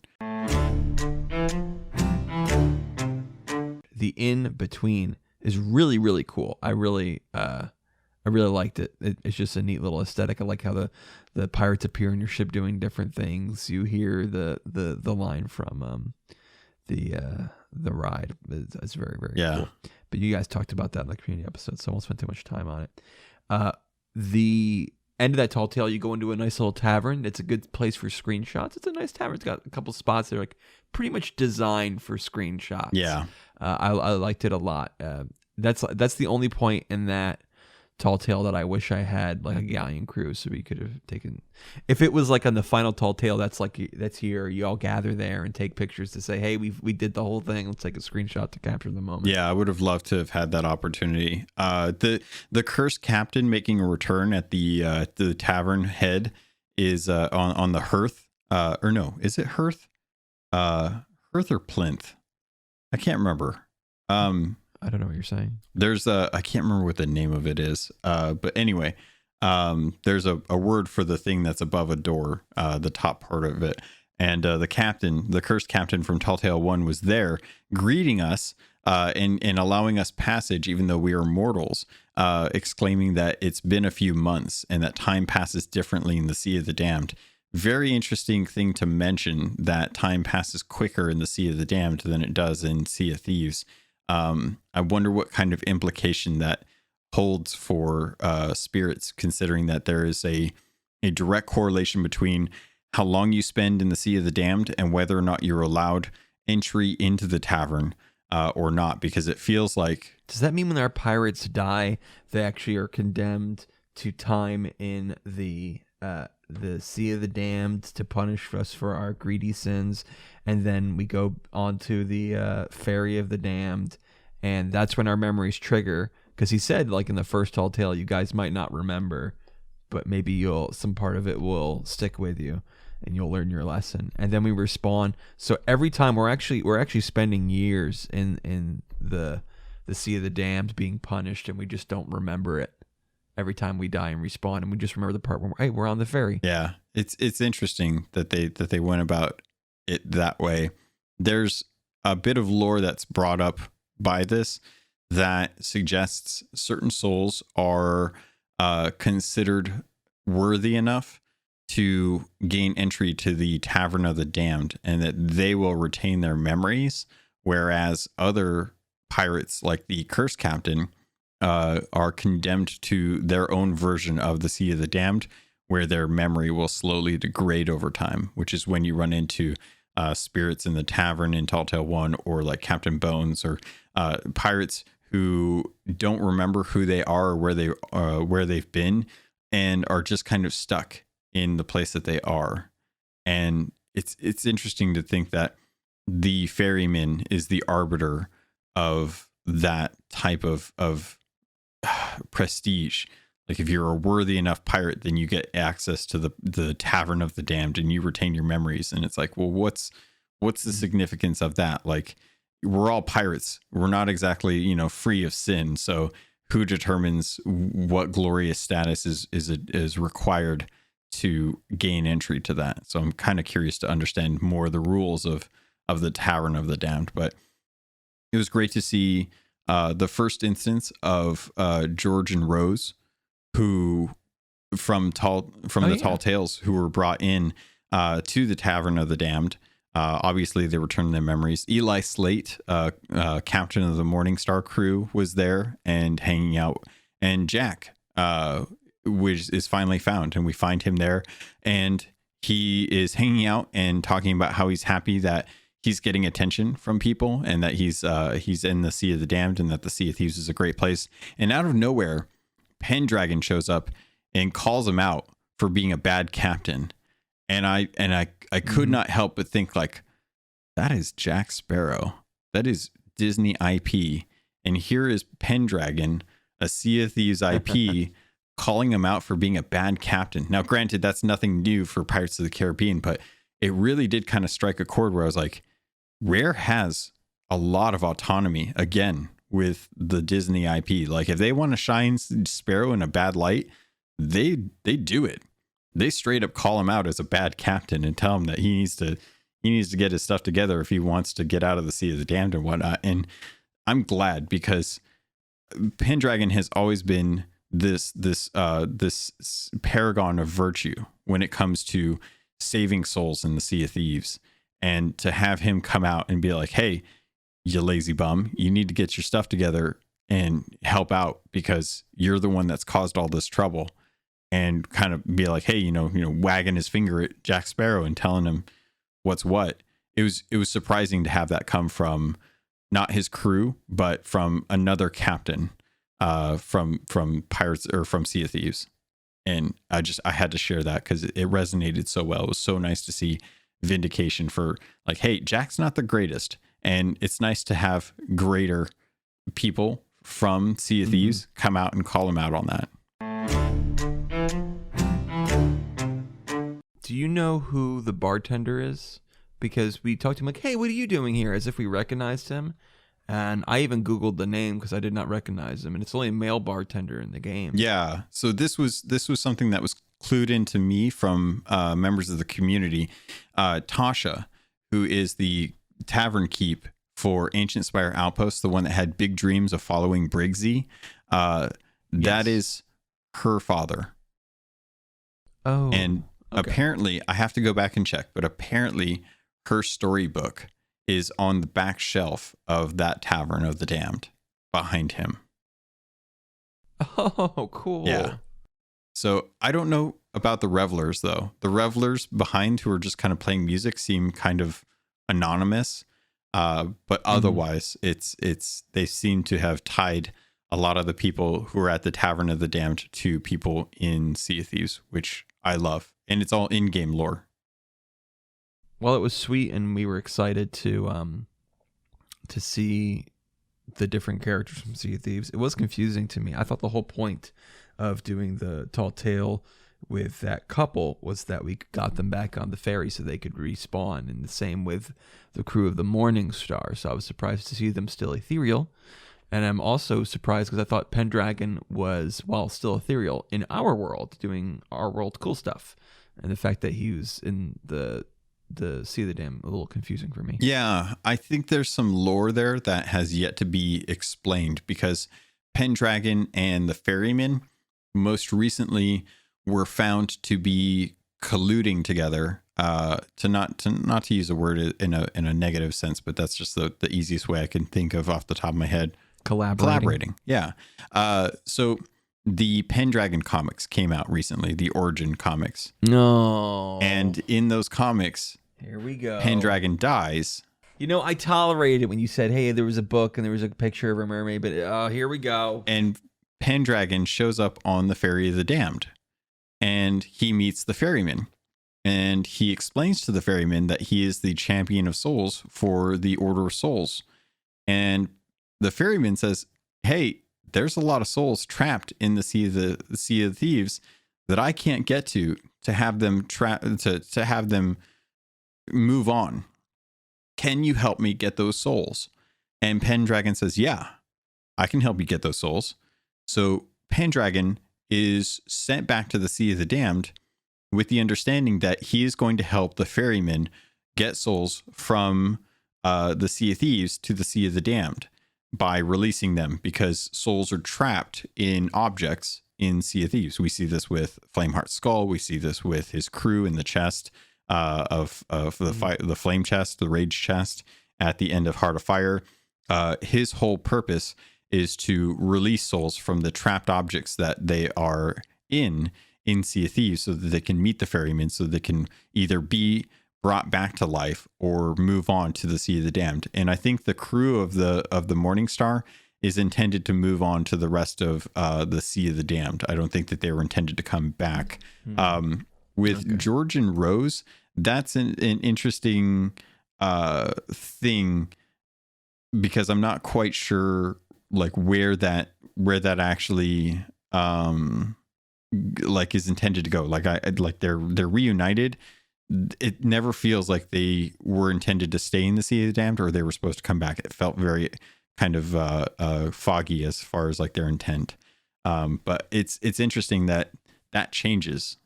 We find out like what they're actually going to go do later in Tall Tales. But we spent a lot of time on Tall Tale 3.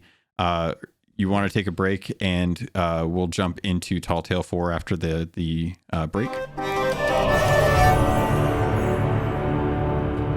Ahoy there, pirates. This is the ad for this episode, and I did want to let you know, if you wanted to avoid these and just get a regular filler, you can head over to the Patreon. There's a special feed just for patrons that get the ad-free version. If you want to keep listening, though, I can't say I blame you, because this week I want to let you know about Loot Crate and getting 15% off of most crates and crate subscriptions when you use the link and code RobotsRadio in the show notes. Also, you can head over to audiobooks.com, get your first 3 audiobooks for free, and that can include any 2 VIP books, or use the affiliate link for Green Man Gaming. If you're a PC gamer or you'd like to save money on games, it's one of the benefits of being a PC gamer.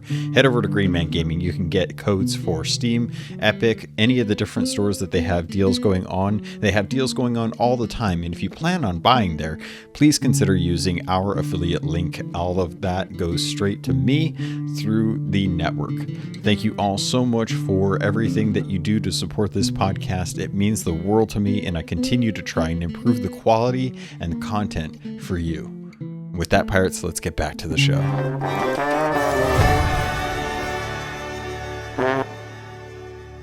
All right, so we have covered 2. We've covered 3. Let's jump into 4.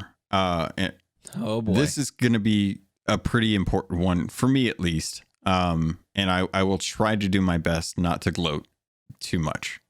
Because we actually got to play through this one together at one point, and I actually really enjoyed it. This is the one that actually is the Brethren Court, or is it the Dark Brethren Court? I'm trying to remember. The Dark Brethren That's Court. Right.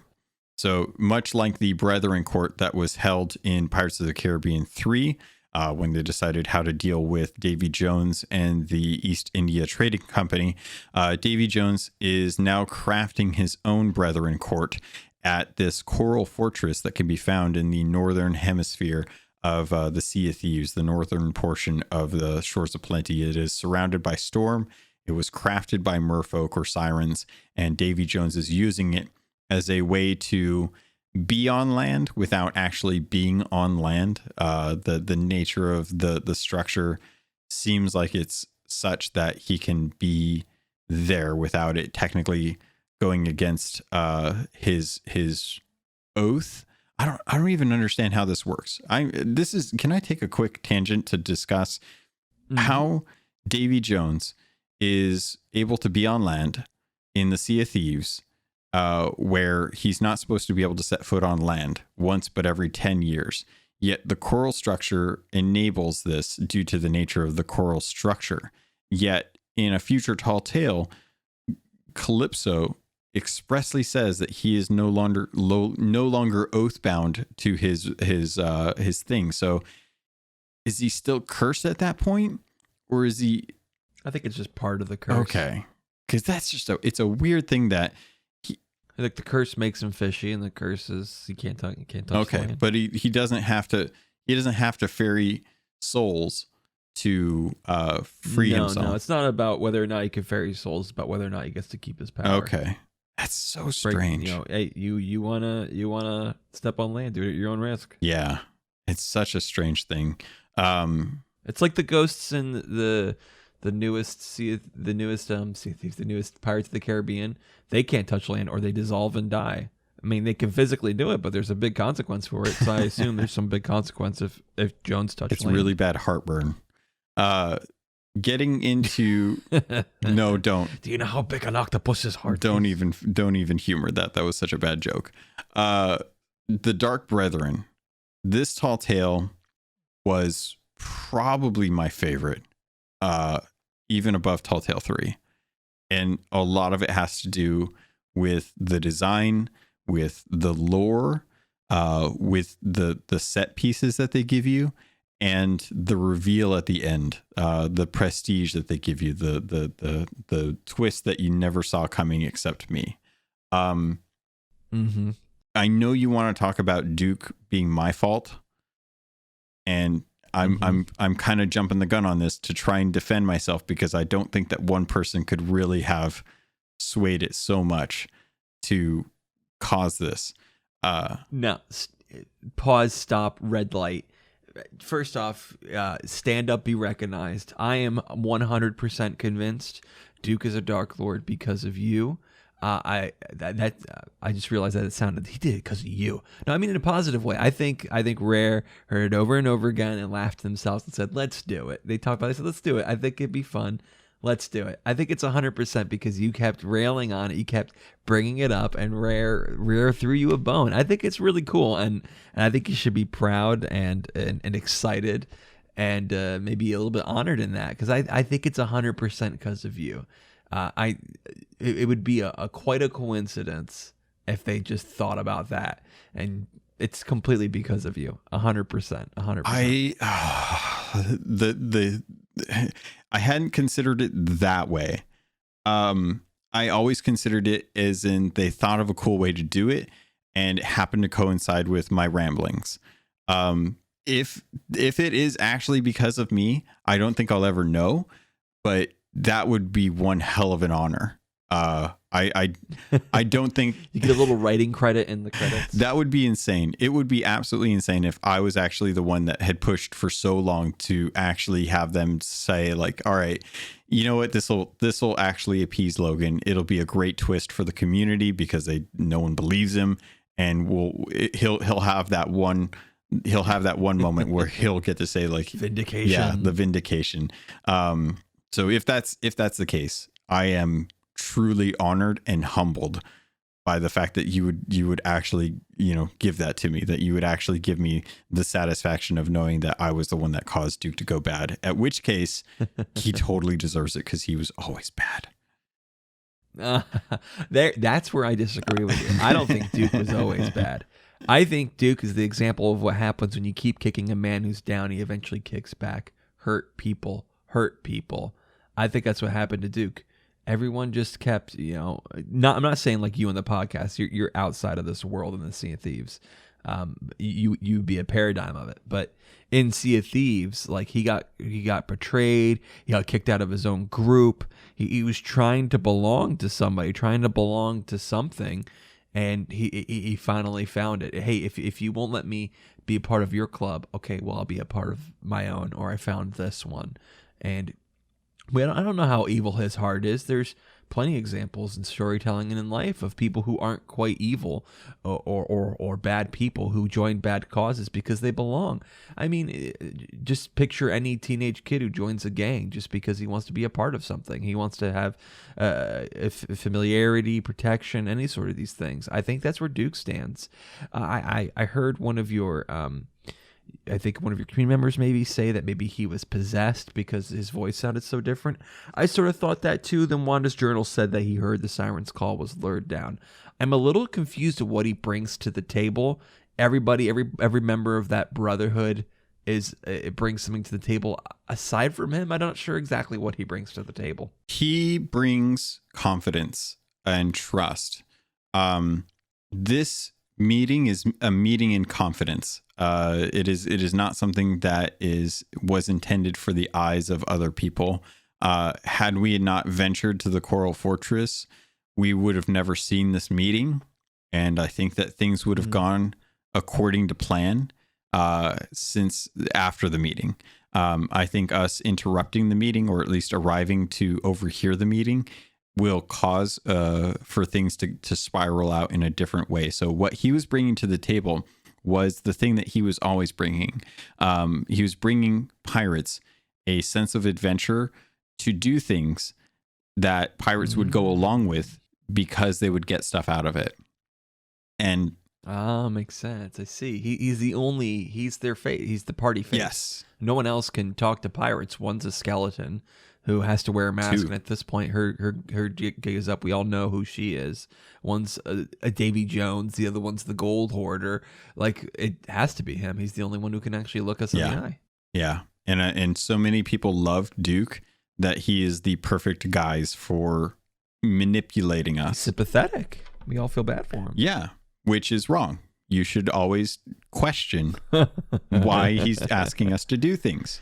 He's the kind of guy in the story where at the end, when things are culminating, he turns around and deals a deathly, a mortal blow to the captain or whoever, because he feels so genuinely bad about having taken this bad turn, and he looks at you and he feels bad about it, and eventually does the right thing with the last of his energy. That's the guy he is in this story. He is the one who guides you to the place where you need to be to take out the bad guy. And then as you walk forward to go address the bad guy, cuts your hamstring and you're crippled. And you turn around with this look of like, but why? And he's like, you didn't know the whole time? That's who Duke is. The game was rigged from the start, kid. You thought I just happened upon the information of where to go for this? You fool. Why didn't you quite... that person that always says, don't trust anyone, and they're the ones that you don't trust at the end, that you shouldn't have trusted in the beginning? That's who Duke is. Oh, no. Yep. It feels bad. It feels bad, but that's why... And I was the guy in the van who's always like, why are we trusting this person? How long have we known them? Come on, what is going on here? Why are you going along with it? And they're like, I know it's a trap, but I just have to do it. And it's like, that's a dumb idea. Let's come up with a better one. Well, I'm interested to see which of our perspectives will be vindicated in the end. I'm willing to bet that I'm probably in the wrong in this, because I think that they have plans for Duke that include redemption. Just because it's such a good turn, it's such an unexpected turn for everyone other than me, that there's a good redemption arc for Duke at this point. So I think that if they go, can I tell you what I think it's not? I'm sorry. I think that if Rare wants to have a good moment for people, that they'll satisfy my desire of giving Duke the Dark Lord title And then later on, they will bring him back to the good side at some point, and that he'll have an impact in that, and he'll have that redemption story that everyone's hoping for. So that's kind of how I feel about it, even though I would much rather him be the villain that he always was to me and stay true to that, as opposed to going out with the cop out that's like, oh, he's going to have a redemption story. Duke's going to be a good guy again. It's going to be fun. But that's just, that's how I feel about it. Let me tell you what it's not. It's definitely not naivete like it was with Stitcher Jim, where he trusted him and then was, oh, I shouldn't have trusted him. I don't think he's making the same mistake twice. I think it's a conscious decision. Where is that guy, by the way? Where is he? We'll see him. Patience. I It's only been I think he's dead. I'll be 100% honest. I think that dude. Oh, he's being transformed into an Ashen Lord, and he'll be a boss at one of the Tall Tales. Yeah, it's definitely how I think it's going because of the way that Heart of Fire ended. But one of the Tall Tales in Tall Tale 5 actually sounds like something that happens to Stitcher Jim, and kind of makes me wonder if one of those journals is intended to be him, but for whatever reason they decided to pull him from the Tall Tale so that they could use him for later on. Yeah, he's on Flameheart's side, is what he's his Flameheart soldier. Yeah. So that's why we haven't seen him, because we don't see a lot of Flameheart in this one. By the way, just let me give you the biggest confidence booster so that you know that you made Duke into this part in the story. He's a Dark Lord of the Brethren Court, and you keep calling him Duke the Dark Lord. Logan, how much more evidence do you need? At this point, fine. Stand up and be recognized. Fine. I love that he's been crafted into this Dark Lord. It's everything I wanted. It's this whole update is everything that I've wanted. It's so, I feel bad for people who've not been following me that are just like, no, Duke, why? And everyone else who's been following me is like, Logan friggin' called it. He friggin' called it. It was there the whole time. Why did we not believe him? And I know a lot of people. I'm if that's the case, I absolutely love it. It's the biggest honor I think I could, outside of getting hired by the company. I don't think there could be a bigger honor than having Rare put in Duke the Dark Lord for me, just to have that confidence to be like, oh yes, thank you. I want to get into the rest of this Tall Tale though, because you brought up Flameheart.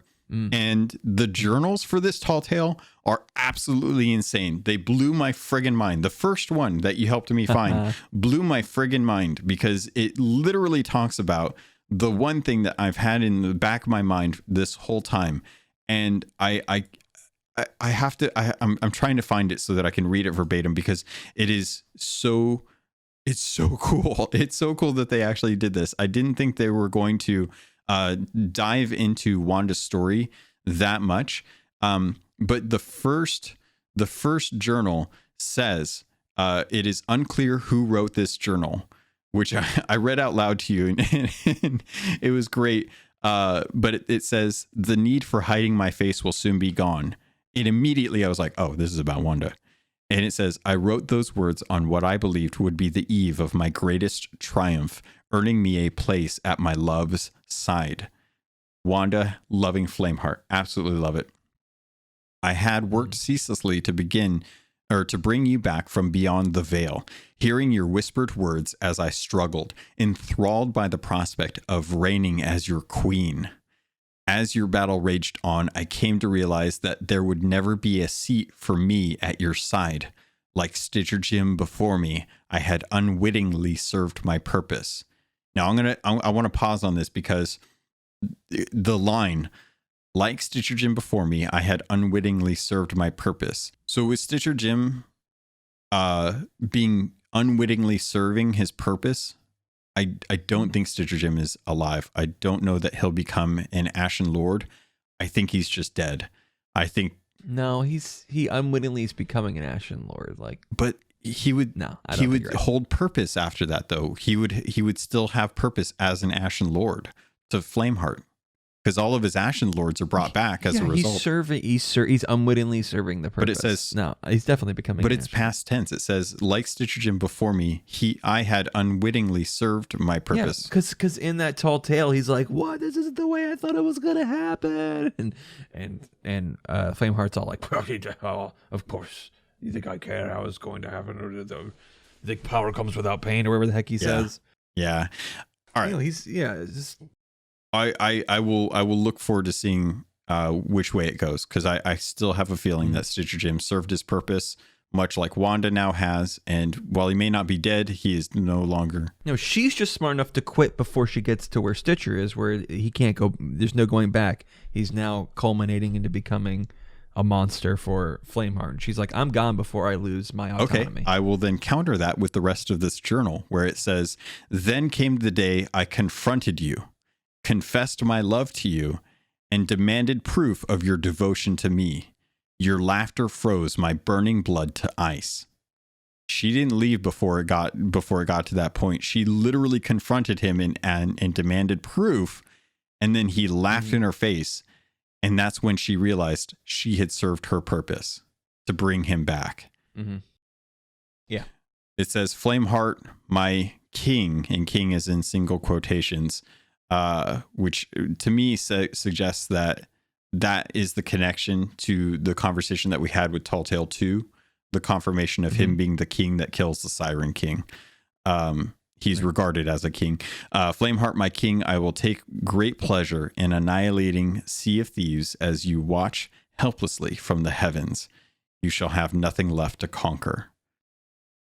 Yeah, unlike Stitcher Jim, she's no lackey. She's no 6-piece chicken McNobody. She's like, okay, I've been had, but I'm not going to take it lying down. But I think that's why it's so interesting that her being laughed at by Flameheart is why it was so integral to her character, because she is no longer loyal to Flameheart, which brings in the conversation about why skeleton ships, which in one of the later journals we'll come to says that the skeleton fleets are loyal to her.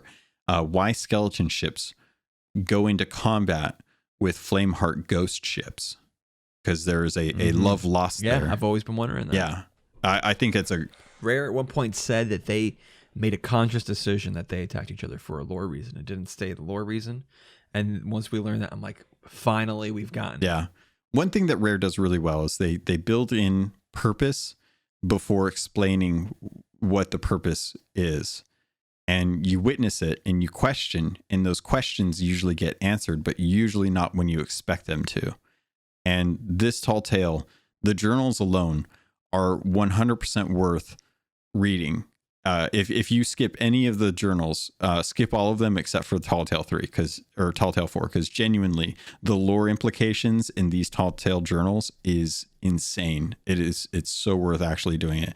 There's another group of them that follows the story of a girl who falls in love with a merfolk, and just the interesting, like, it takes me to the movie Shape of Water, where there's a woman who finds a common friend in the creature that is being kept by the government, and theirs is a love that can't be. It's a star-crossed lovers thing. Like, they can never be together, and it's the story of them trying to be together. And unlike The Shape of Water, this one doesn't end as happily as you would want it to. But that's a great story that I'll leave for people to go and investigate when they have an opportunity. Go ahead. I always joked that Flameheart's plan was stupid because he's killing immortal pirates, and we just come back and shoot him again. Like, oh, you take my ship. I'm big sad. I'll be back in 10 minutes. Wait there. The captain's plan is actually a good plan. Having Davy Jones become the ferryman and be like, you want to come back to life? Then you serve us. Deal. And in that way, he controls the seas. That's a good plan. That's a solid plan. Yeah. Yeah, that's something. So at the Brethren Court meeting, Davy Jones talks about how you have to serve under the Brethren Court if you want to go back to the Sea of Thieves. And that is how they will take over the Sea of Thieves, which compared to the rage-filled Flameheart, who is just out to annihilate everything, is not looking. It's the difference between a calculated move and just pure chaos. Like, both can be destructive, but there's one that will end once goals are met, and there's another that will just continue on. Like Flameheart is the raging forest fire, whereas the Brethren Court is the calculated burn, where they control it to try and reduce the damage taken. Whereas in this case, Flameheart still wants to destroy everything, whereas Davy Jones and the captain have a very set plan, is they want to control the seas and maintain it for what it is, but just be the rulers of it. I find myself rooting for Flameheart, who's more like a piratey, fun villain. You get to appreciate the basics. You never know what you have until you don't have it anymore. And I'm like, I want Flameheart to kick these guys' butts. When the battle comes between the two evil sides and you got to help one or the other, he's the Vegeta that eventually turns to, eventually becomes like a begrudgingly ally. And he's like, fine, I won't burn everything because you helped me, but it's not because I want to, Baka. This is what I want for Flameheart. I'm now on his side. Let's get rid of I want to beat the court. Yeah, it very much reminds me of when you set things on fire. That fire is going to consume everything, and sometimes you just have to find a way to push that fire into a direction that will be more beneficial to what you want. And I think that the Brethren Court is underestimating just how unrelenting Flameheart is going to be. And I think what we need to do is we need to find a way to get a connection between Flameheart and us to be able to guide that flame. And yeah, we got to turn his attention to the Brethren. They want to stay under low until they have everything ready. And then it's like, you just get, once you point it out to Flameheart and he sixes his forces and his plans and he turns it to them, and you just watch the bad guys kill each other. You know who'd be great for that? His son. Oh my gosh, Logan. You had your chance. All right, you've lost. Accept the failure. The frickin' ship, whatever it's called, was in the tall tale and he wasn't. He's just let it go. I don't know what you're talking about. Are you talking about the Silver Blade? Ship. The Silver Blade was crewed by another crew. Flameheart Jr. is still exactly. out there. Instead of him, they decided not to put him in because he doesn't matter. Just take. They didn't put him in yet. Oh, they didn't put him in yet. I think that he is going to. Yeah, and I haven't lost weight yet. It'll happen one day. I promise. Well, with enough work and dedication, yeah. Oh yeah, it's gonna happen, guys. It hasn't worked for the past 5 years, but I'm really excited about the next 3 months. I love how I'm finally right about one thing and everyone tells me I'm wrong about all the others. Oh, Mr. Fallacy, just because you're right about one thing. If I was right about one thing, if that meant I was right about everything, the world would look very different than it does today. I'll tell you that now. It's okay. It's all right. You know what? That's fine. That's fine. I would have a lot more money. My apartment would have more than one bedroom. Look, you saw Star Wars. Luke Skywalker was the thing that turned Darth Vader against the Emperor. This is that story. We've got the captain. We've got the Brethren Court. Oh, cool. I really wanted to hear that story again. Cool. I was always thinking, you know what? We need Star Wars to produce more stories. Well, no, they need to produce the same story. I'm just not tired of the same Star Wars story being told over and over again. I need it one more time. Well, maybe me talking about this will kind of clue in Rare and be like, hey, maybe we shouldn't take Flameheart Jr., the Luke Skywalker of Sea of Thieves, and have him guide his rage-induced father to turn against the Brethren Court and the captain and downfall, and have Flameheart be the downfall of the captain. Maybe this will give them a kick in the pants to have them write something more original than that.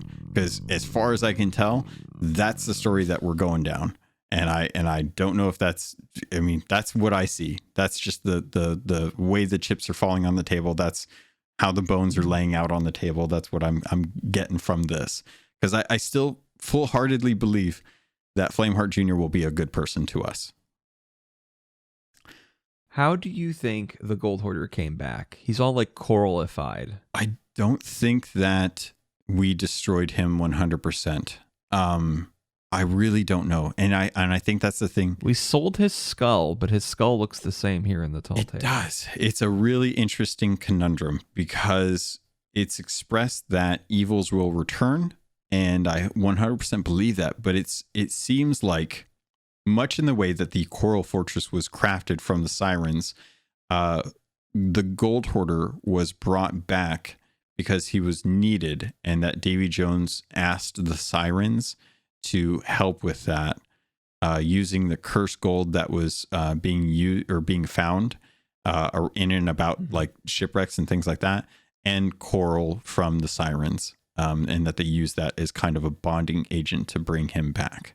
That's my theory. I have no proof, but that's the best I can come up with. The Gold Hoarder is funny to me. He's very much the way he talks. He's like almost dumb. He's very much the Solomon Grundy of the Legion of Doom. You know, next I want to hear, Gold Hoarder wants pants too. Yeah. It seems like there's not much coming from him in the sense that it's like he's barely even who Rathbone was back in the day. He's so degraded over time that the only thing he can even comprehend is just cursed Cortez. His fight was fun, but it was the Gold Hoarder again. That's really okay. We couldn't have fought someone else. I think it's interesting that in the same way that you play through the bosses of Doom, Doom 2 takes those bosses and makes them regular henchmen. And we're getting the same thing with this. When you play through the Tall Tales the first time with the Shores of Gold, the Gold Hoarder is the epitome of evil. Now that we have these new Tall Tales and we have a new evil, he is now the henchman to that new evil. There is a supplanting of power. There's a new hierarchy, a new boss in town, and he's making the old boss very much in the mobster way. When a new person comes in and takes over the territory, the old boss has to bow down to them or die. I think that's kind of what's going on with the Gold Hoarder. He is now relegated to a henchman compared to the power of Davy Jones in the captain. Mm-hmm.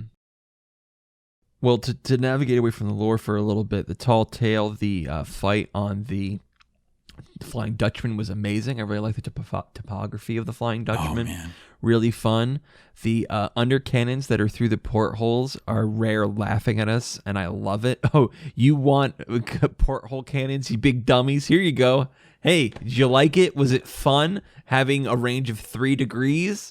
Yeah. Laughter aside, jokes aside, it is a nice trade-off having the protection but the reduced range. It's a nice trade-off. But they were fun to finally use under deck cannons. Yeah. I liked the depth charge, restocking kind of barrels in that area. There was chains that were holding up barrels or ropes, maybe it was.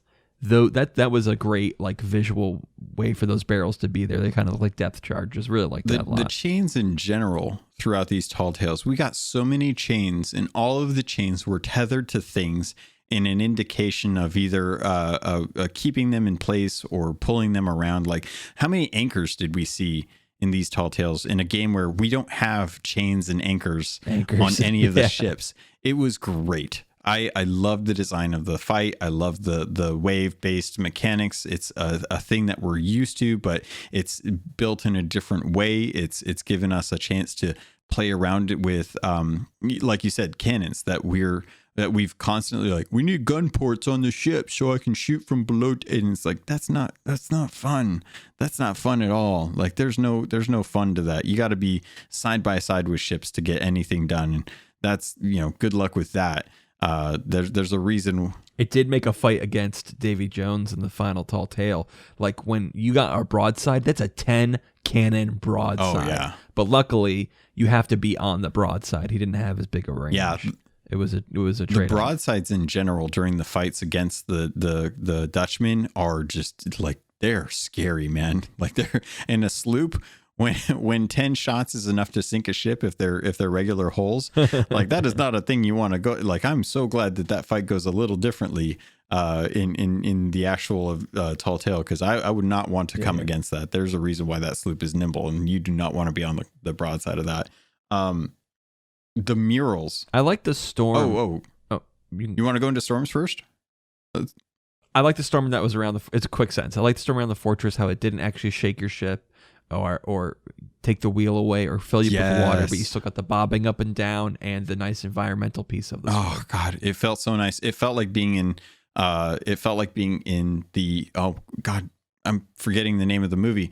The movie with Harrison Ford, and he's shooting people that are androids. What is that movie called?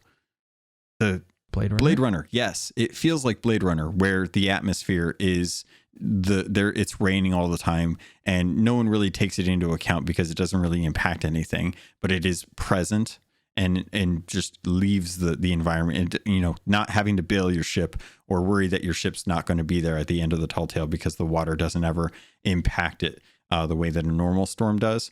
Beautiful. Chef's kiss. Leave it. I'm Chef's totally kiss, fine with that. I wanted to bring up the murals because this was something that I know you ran into and I ran into it very different ways. But I absolutely loved it because at the very end of the tall tale, there's a payoff for it. So with the murals, there's 3 different triggers, and each trigger has a sound associated with that trigger. And when you flip them in the right direction, it crafts a tune. But if you don't, it resets. And when you do, it reveals a mural. And I completely missed these my first playthrough.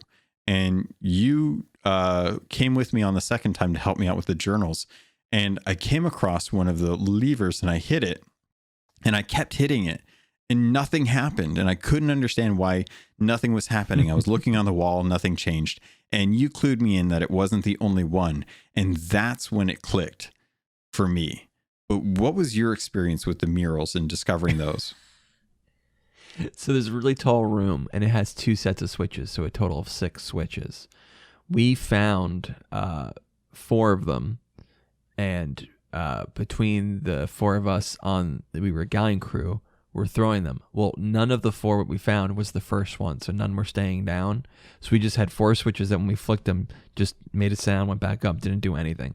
And we were trying to figure out, what is the purpose of these switches? And we kept trying, let's throw them in order, top to bottom, bottom to top. Let's throw them all at the same time. But that can't be the solution because these solutions got to be done as a solo. And we just could not figure it out until we looked it up and found out that there's sets of 3. And we found one of the other ones, and that one stayed down. And then it all clicked for us. And we're like, we just had the perfect storm of finding, what are the odds of finding 4 switches out of the 6, and only 2 of them? If we found either of the other 2, it would have made sense. But we just found the 4 that weren't the first ones. Man. Yeah, that is part of the reason why earlier when we were talking about Tall Tale 3, I mentioned that I was going solo and that I wanted to play it as if I didn't understand any of the cheats for Sea of Thieves. Because I figured that every Tall Tale, every secret had to be discoverable by one person and engineered so that someone could go through it and do it alone. And I'm so glad that I played that way because it forced me to think about the game from a very basic standpoint. I couldn't trust that, jumps, glitches, things like that, mechanics that I'm accustomed to using would reveal what needed to be found. And there's a pro and con to that, to the people that are diehard, that have that knowledge. They'll find secrets that are hidden away for only the pirates that are worthy. And that kind of takes something away from kind of the prestige of being a day one pirate, if you will, and being able to find those kinds of things. But at the same time, I really do appreciate the fact that everything is achievable by one person just jumping into Game Pass and playing this for the first time. And they aren't required to have a crew to be able to do anything, and it scales and it's designed well.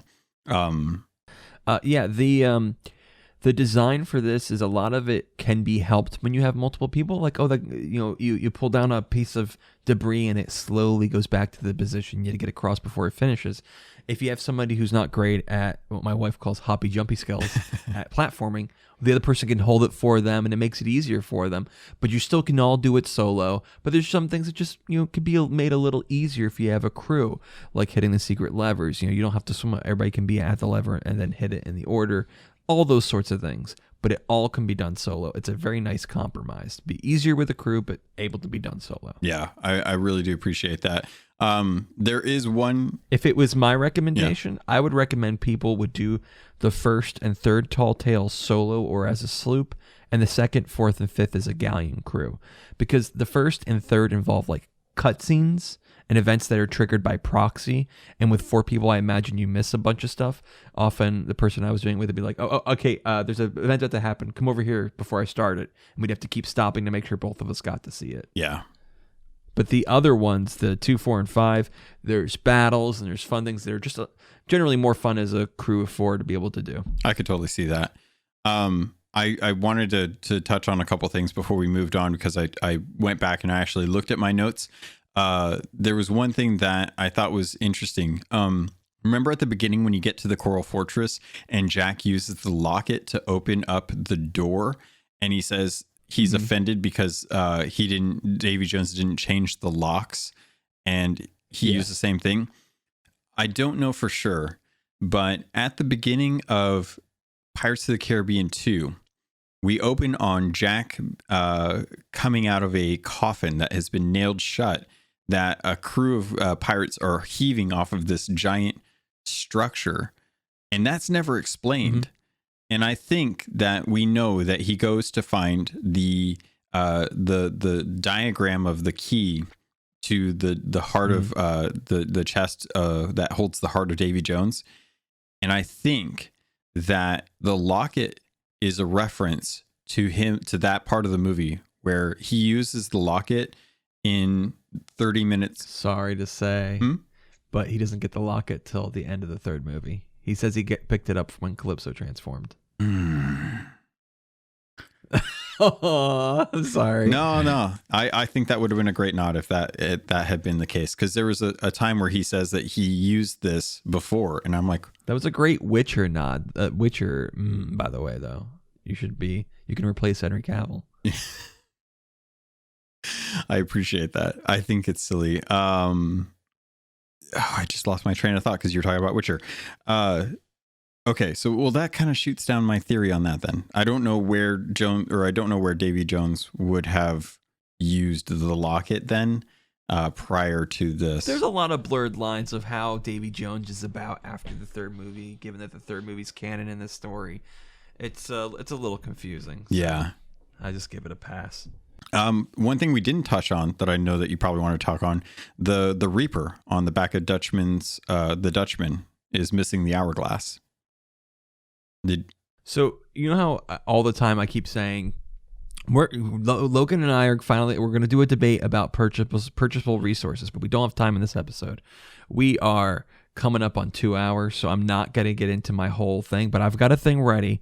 I've got it rearing to go about the Reapers trading company, the Reapers from the Sea of the Damned, like the one you're referring to on the statue, and the hourglass. And I'm ready to go off, but we just don't have the time. But yes, there's something special about it, and I want to talk about it when we have the time. One of these days we'll have to figure out how to actually do a short episode. Moving on then. It would be pretty cool to figure that out, right? Yeah, it'd be way easier to edit. Like we split this into 2, and this one's already going to be as long as the last one. It's true. It's oh well, we'll have to figure that out. Tall Tale, but we're on the last Tall Tale, so we're almost done. Tall Tale 5 is in fact the probably one of the, I don't know. It's not the best, but it was very, very emotional, I think, for me to actually get to. I get it. I totally get where you just came from. Like each one I want to go, oh, this is my favorite Tall Tale. I'm like, no, the other one was good. No, the other one was good. Yes. They're each so good. Yeah, they do a great job of it. Lords of the Sea is the last Tall Tale. This one was epic to be able to go through. This is the one that I think is the only one that you really have to do twice. You have to do this one twice to complete the commendations for it. I don't think that you can complete this one time. You can't. Yeah. Okay. So yeah, you have to do it twice to be able to kill all the statues and all the ghost ships. I think you can kill all the ghost ships on the first try, but only 5 statues appear on the first run, unless it's different on Galleon, which I haven't done on. I did it as a Galleon. It's only 5. So for sure, you definitely have to do this one twice.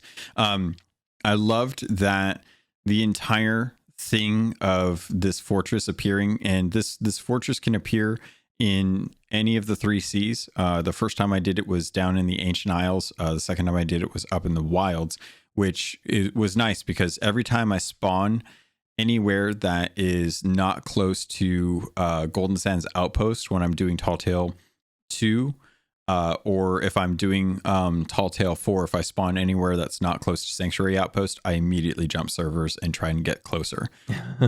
Getting to this one and dropping it and being on Galleon's Grave, I was like, ugh, this sucks. I'll have to sail pretty far south to do this, but I'll do it anyway.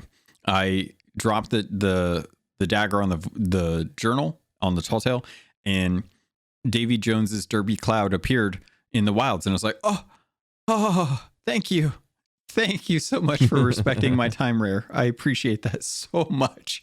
I've had to jump servers so many other times, and it was a nice feeling to be able to find out that Davy Jones appears in any of the 3 Cs except for the Devil's Roar, which is obviously not part of 3 because 3 has 3 certain. I'm not going to go into it anyway. Tall Tale 5. This was cool to be able to go sailing and do a Flameheart event that was a more epic Flameheart event than just Flameheart being over a random island. I didn't have too much really to say about this one. I think that you can do it solo because Jack will jump on the cannon and tell you to repair. He's got very good aim. He's very, very good aim, especially for ships that are far away. He doesn't always pick the right ship, like the closest one that's within cannon range. Sometimes he'll pick a random one. But he has exceptional aim, and anything that he kills, whether it be the ship or the sirens, does count towards progress. And I think that is a great way for Rare to help try and help solo slippers. So you can earn credit for the commendations. You don't have to be a good aim. You can have Jack on the cannons and manage the ship if you want. I did it again as a full sloop, 2 of us, and he's a 3rd crew member. So one person would be driving, one person on cannons, and he's on the other cannon. Oh, wow. That makes it even easier, because then you can have one person picking off ships and he can pick off the siren statues. He's really good at that. He's just an extra crew member no matter the size of your ship. That's true, which is kind of what they expressed in it, and they followed through and actually made a really good. They basically used the AI for the skeletons on a skeleton galleon or a skeleton sloop and apply that to Jack, which is nice. He doesn't walk around though. He just kind of like teleports to different areas on the ship. And I think that has I think that has to do a lot more with the ease of placement for his character, because even though he's ethereal, he is still a character. There's still resources to that, and that has to be tied to a location on the ship. Otherwise, he's just going to float off or float above it or float below the deck and stuff. So he has to be affixed to the bottom or to the actual portion of the ship, just like we do when we're grabbing stuff. I liked when he was making fun of the names on the Sea of Thieves map. Wasn't that in 4 though? No, it was this one. Are you sure? Was it 4? I think it was 4 when you're sailing up towards the. Okay. But yeah, that is a really fun. Either way, thing. Yes. The tie-in to the movie too is great when he's talking about how pirates are a unimaginable lot when it comes to naming things, and then pulls up Devil's Shroud, Devil's Roar, Devil's Ridge. It's like, we kind of stepped into that one, didn't we? So, but yeah, I like the references to his past and making fun of our names and stuff that is still canon to his character, which is really well done. When we were fighting the statues and the ships, the beginning part of this Tall Tale, it was really cool that enemies would jump up and board our ship. Yes. That it really changed the call outs, because I was playing with a crew who most of the players were people I play arena with or good at the game in a lot of PvP. So we have our whole system set out where we know what the call outs mean. The guy and the drivers calling the shots, people know exactly what to do. And that threw a wrench in the whole thing, because it'd be like, all right, cannons left side, one guy go down repair, one guy race back sail real quick, then jump on cannons, and then board our ship. And I'd be like, boarders, and everyone would just scramble. We would throw our whole sort of finely oiled machine into chaos, as all of a sudden we'd have to stop what we were doing and deal with the boarders. It was a really refreshing change of pace. I love it. Again, it's one of those things where I hope and dread that if they ever work out how to get skeletons to climb ladders, that skeleton fleets and skeleton ship fights on islands where you're close by is going to be really, really scary. Because there was They just need to dip their skeletons in just fire out the gold skeletons out of the cannons, so they'll damage the ship like a cannonball, and then unfold themselves, and now they're fighting on the ship. God, that's a brilliant idea. I love that idea. Battery shots that turn into skeletons on your ship. That's amazing. I'm even down for that with the ghost fleets. Do the ghost fleets? They shoot out spirits, have those spirits hit the ship, and then spawn in the ship. Turn into a phantom. Ooh, that's good. Yeah. Here you go, Rare. Free ideas, just like Dark Lord Duke. With this, more writing credits. We're writing. I know that's pretty much what it is. With this fight, I'll be 100% honest. This tall tale is probably the most convoluted one for me as a whole, because during the encounter, we hear Calypso sparring with Davy Jones, and they're combating each other with words as to the value of what they're trying to do. Calypso is trying to convince Davy Jones that he is no longer bound to the oath of the sea outside of the Sea of Thieves, that he does not have to ferry souls to the dead, or he doesn't have to continue the route that he's down. He's no longer chained to that curse. From what I gathered from it, and Davy Jones completely says no, I'm not. I don't care about that. I care about controlling the Sea of Thieves, and that leads me to the idea of he's being controlled by someone, but with him being controlled, is it his will that he's executing in this, or is it someone else's will? Who's controlling him? Because I think it's the captain, but I have no proof of that. And well, you do actually. It all would have been much smoother if it was just Davy Jones's plan. A lot of it is presented as it's his plan, but there's one line that really, like the enemies boarding the ship, throw a monkey wrench in the whole thing. In Tall Tale 4, he says that the captain has his heart. Does he say that though? The captain controls. Is it explicit? Yes, he does. 100. Yes. I have to play through that again, because in my mind, the way that the dialogue goes is that Davy Jones says something to the extent of executing the captain's orders, and or orders, and Wanda bucks at him, saying that Davy Jones is being controlled by someone else. And that's when the discussion of him not wanting to get into it, but wanting to regain the treasure from Jack Sparrow. And then that's when the gold hoarder brings up where the captain is, and Davy Jones says, that's none of your concern. And I don't remember there being a direct correlation between who has Davy Jones's heart and if it's the captain. I assume it's the captain, but I don't. I'll play it after this episode. Cool. But I'm near certain that he says yes. Okay. I want to retouch on that. But I'm with you. Then there's this back and forth between Calypso and him about it sounds like he has the free will to choose to do these things, but in the end, if someone has his heart, he's got to do it. Yeah. It's really bizarre. And the thing that really bucks back at me is at one point she says that she calls her Parlay, and Davy Jones says, you can't call Parlay. You're not a pirate. Just like me, you're a monster. And I'm like, yeah, that was I'm sitting here on my boat waving my arms like, Parlay? Hello? Parlay? What am I? I'm a pirate. They're pirates. Weren't you a pirate? Yeah, but Jones is a monster. I thought that was a great line. It was just was a great line. It really does. And this is the canonical part that I want to understand, going into future Disney enterprises with Pirates of the Caribbean lore. Will this be canonical for Disney?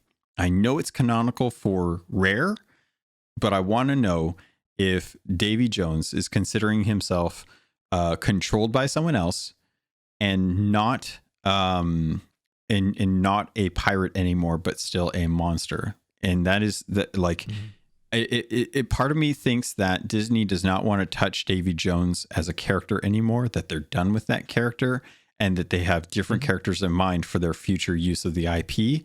And that's why Rare is free to do what they want with the story, because it's not going to be touched on in future iterations of the films. But how does that correlate with you? Does that make sense? Do you feel like that's a safe bet? I think it's a safe bet that it ends where it started in the case of pretty much at the end of this tall tale. We've done with all of the Disney IP things. They're all gone. Jones is defeated, and Jack Sparrow leaves. Opportunities for them to come back if they get the license again or have stories they want to tell again with them. But pretty much it leaves the franchise where it started. And you don't have to worry about, there's all these things that's happened. The only things that have happened that I'd be interested to see is like, now there's 2 new members of his crew from the Sea of Thieves, the couple, and he has a pin on his chest that the couple gave him.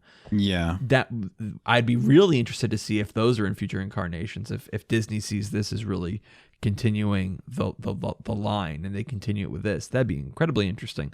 But aside from that, everything's left as it was. It's classic, not storytelling, just classic handling of IP that you'd expect. Yeah. I still, because no big changes. We don't have Davy Jones is now a giant crab or whatever they have to deal with. No, it's all the same. No, he's technically he's technically locked up by the ferrymen in the Sea of the Damned. Right. Calypso is going on their own. Gibbs, Anna Maria, and Scrum. Is it Scrum? Scrum. Yeah. George and Rose are now all part of the crew for the Black Pearl as they sail off. I'm very curious to find out if the treasure that this whole arc is based on is the thing that will bring into the movies, or if that will be something that is used purely for the rare use of the IP. That's still a big question in my mind. I did want to talk a little bit about the venture up into the spire. Once you defeat the sheeps, not the sheeps, that's the plural for ships, right? Once you defeat enough ships, Calypso strikes lightning down onto the spire, which, first off, the fact that Calypso's lightning is white and Davy Jones's lightning is red, such a Star Wars play in my mind. I immediately think of like red lightsaber, blue lightsaber. I don't know why. It certainly was cool when her lightning, just like almost like a Gatling gun, would hit some of the ships and take them out for you. Yeah, that was so neat. That was great. I loved the use of that as a way to destroy ships as well. And even not even just ships too. When you're at the top of the spire, you're being attacked by spirits. Calypso will actually nuke a couple of the spirits up there too with lightning, which is it's hilarious when you see them just go poof. Let me ask you a question. Say, I am so confused of what Cutler Beckett was there for. Which, by the way, if you notice, the Phantoms that are there are all dressed in admirally type uniforms, all like they're part of the East Indian Trading Company instead of normal piratey. I don't know if you noticed that. But what was with Cutler Beckett? I don't get that whole that whole scene confuses me. So this, I'm going to vant for a little bit while I try to pull this up, but I think this ties directly to the journals that you can find. If you read through the journals, the last one is, most of them are about just regular pirates and their kind of happenings and how they have forgotten who they are and how they ended up on the ferry and stuff like that. But there's one at the very end that speaks about the companymen, and a companyman by Lord C. Beckett. And it says, it is most disconcerting to be unsure of one's own precise position in the world, which is an amazing callback to the way he talks. I would have sworn that my men and I were aboard my vessel, which is a reference to the third film. But as I am a company man, I shall continue to serve the interests of the company. And the company is capital C, by the way. It doesn't say the East India Trading Company. It just says company. I can see that Jones and the pirate are locked in oppositions. This is a typo. And the pirates are locked in opposition, which is also a reference not only to the situation that we're in during that tall tale, but also to World's End, where it was the pirate fleet versus Jones in the whirlpool, just as before. This must therefore be the battle for which I have been preparing. There is no other logical explanation, and thus I shall continue to follow my plan. The chest of Davy Jones shall be guarded with my soldiers' lives, if necessary. The Flying Dutchman will certainly destroy that ragtag pirate alliance soon enough. And then, once Sparrow is dead and Jones is of no more use, like the strings of the heart, unprofitable relationships are best severed. It's just good business. I think this is a hint to the GMU, the Grand Maritime Union. Oh, no. I know you hate this. I'm sorry. No, that came off bad, and I apologize. That was rude of me. The reason I said, oh, no, is it felt to me a little ham-fisted. Like, it seemed very... What's the rule where the clearest answer, the easiest answer is often the right one? Oh, it's clear that this is a lore book about why he is now serving, justifying why he's serving Jones. Yes. And it answered my question, why is he there? He's there to protect the source of Jones's power, which is locked in the chest. Jones has him up there to protect it from us. Now I understand why he was there. And one of the last person that we kill drops the key. Makes sense. But I think that's the simple answer. I don't think it has quite anything to do with the Grand Maritime Union, but make your case. I did interrupt you and I apologize. No, that's a fair point. It's hard to argue the obvious thing that it is. And at that point it's easy to take it at face value. If I wanted to put on my tinfoil hat and, kind of speculate a little bit, I do think that this would be a good opportunity for them to start pushing further and further into what I think will eventually be the Grand Maritime Union making their debut. They've been hinted at in the comics. They've been disguised as threats outside the Sea of Thieves for a while. We've heard wind that there's an opportunity for them to find their way back to or into the Sea of Thieves, which was their eventual goal. They wanted to get into the Sea of Thieves and actually kind of reap the rewards of a land untouched by the rest of the world. But at this point, it's all speculation. Like I'm using very loose words from one journal to try and make that connection. So at this point, it's hard for me to argue the obvious answer, which you stated, which is that he doesn't remember what's going on, except he thinks he's in the place that he was, which was at the end of the third film, and he's just going to continue doing the thing that he was planning on doing from the first point. Because most of those journals are the reasoning why those Phantoms are fighting for Jones here in the final battle. True. Oh, Jones is giving me a way out. I'll fight for him. True. Yeah, it shows that it shows the reaping of what he intended to do with Sea of Thieves all along. These are just the first henchmen that he's managed to coerce into service. So I was shocked that the locket was what gave him his power. Calypso says inside that chest what gives him his power, and she destroys it, and that's what collapses the spire and ruins the whole plan. My question is, why? When was that ever telegraphed? Isn't it the treasure he stole from Jack that gave him his power? Isn't that what we've been pursuing? No, the treasure from Jack allowed him to travel wherever he wanted, which I think included the Sea of the Damned. The locket gives him power. The locket is a metaphor for his love for Calypso, which she reinforces after the fight when Davy Jones expresses how he doesn't understand how we could have won just a bunch of ragtag pirates. And she says, don't you understand the source of their power? It's the love.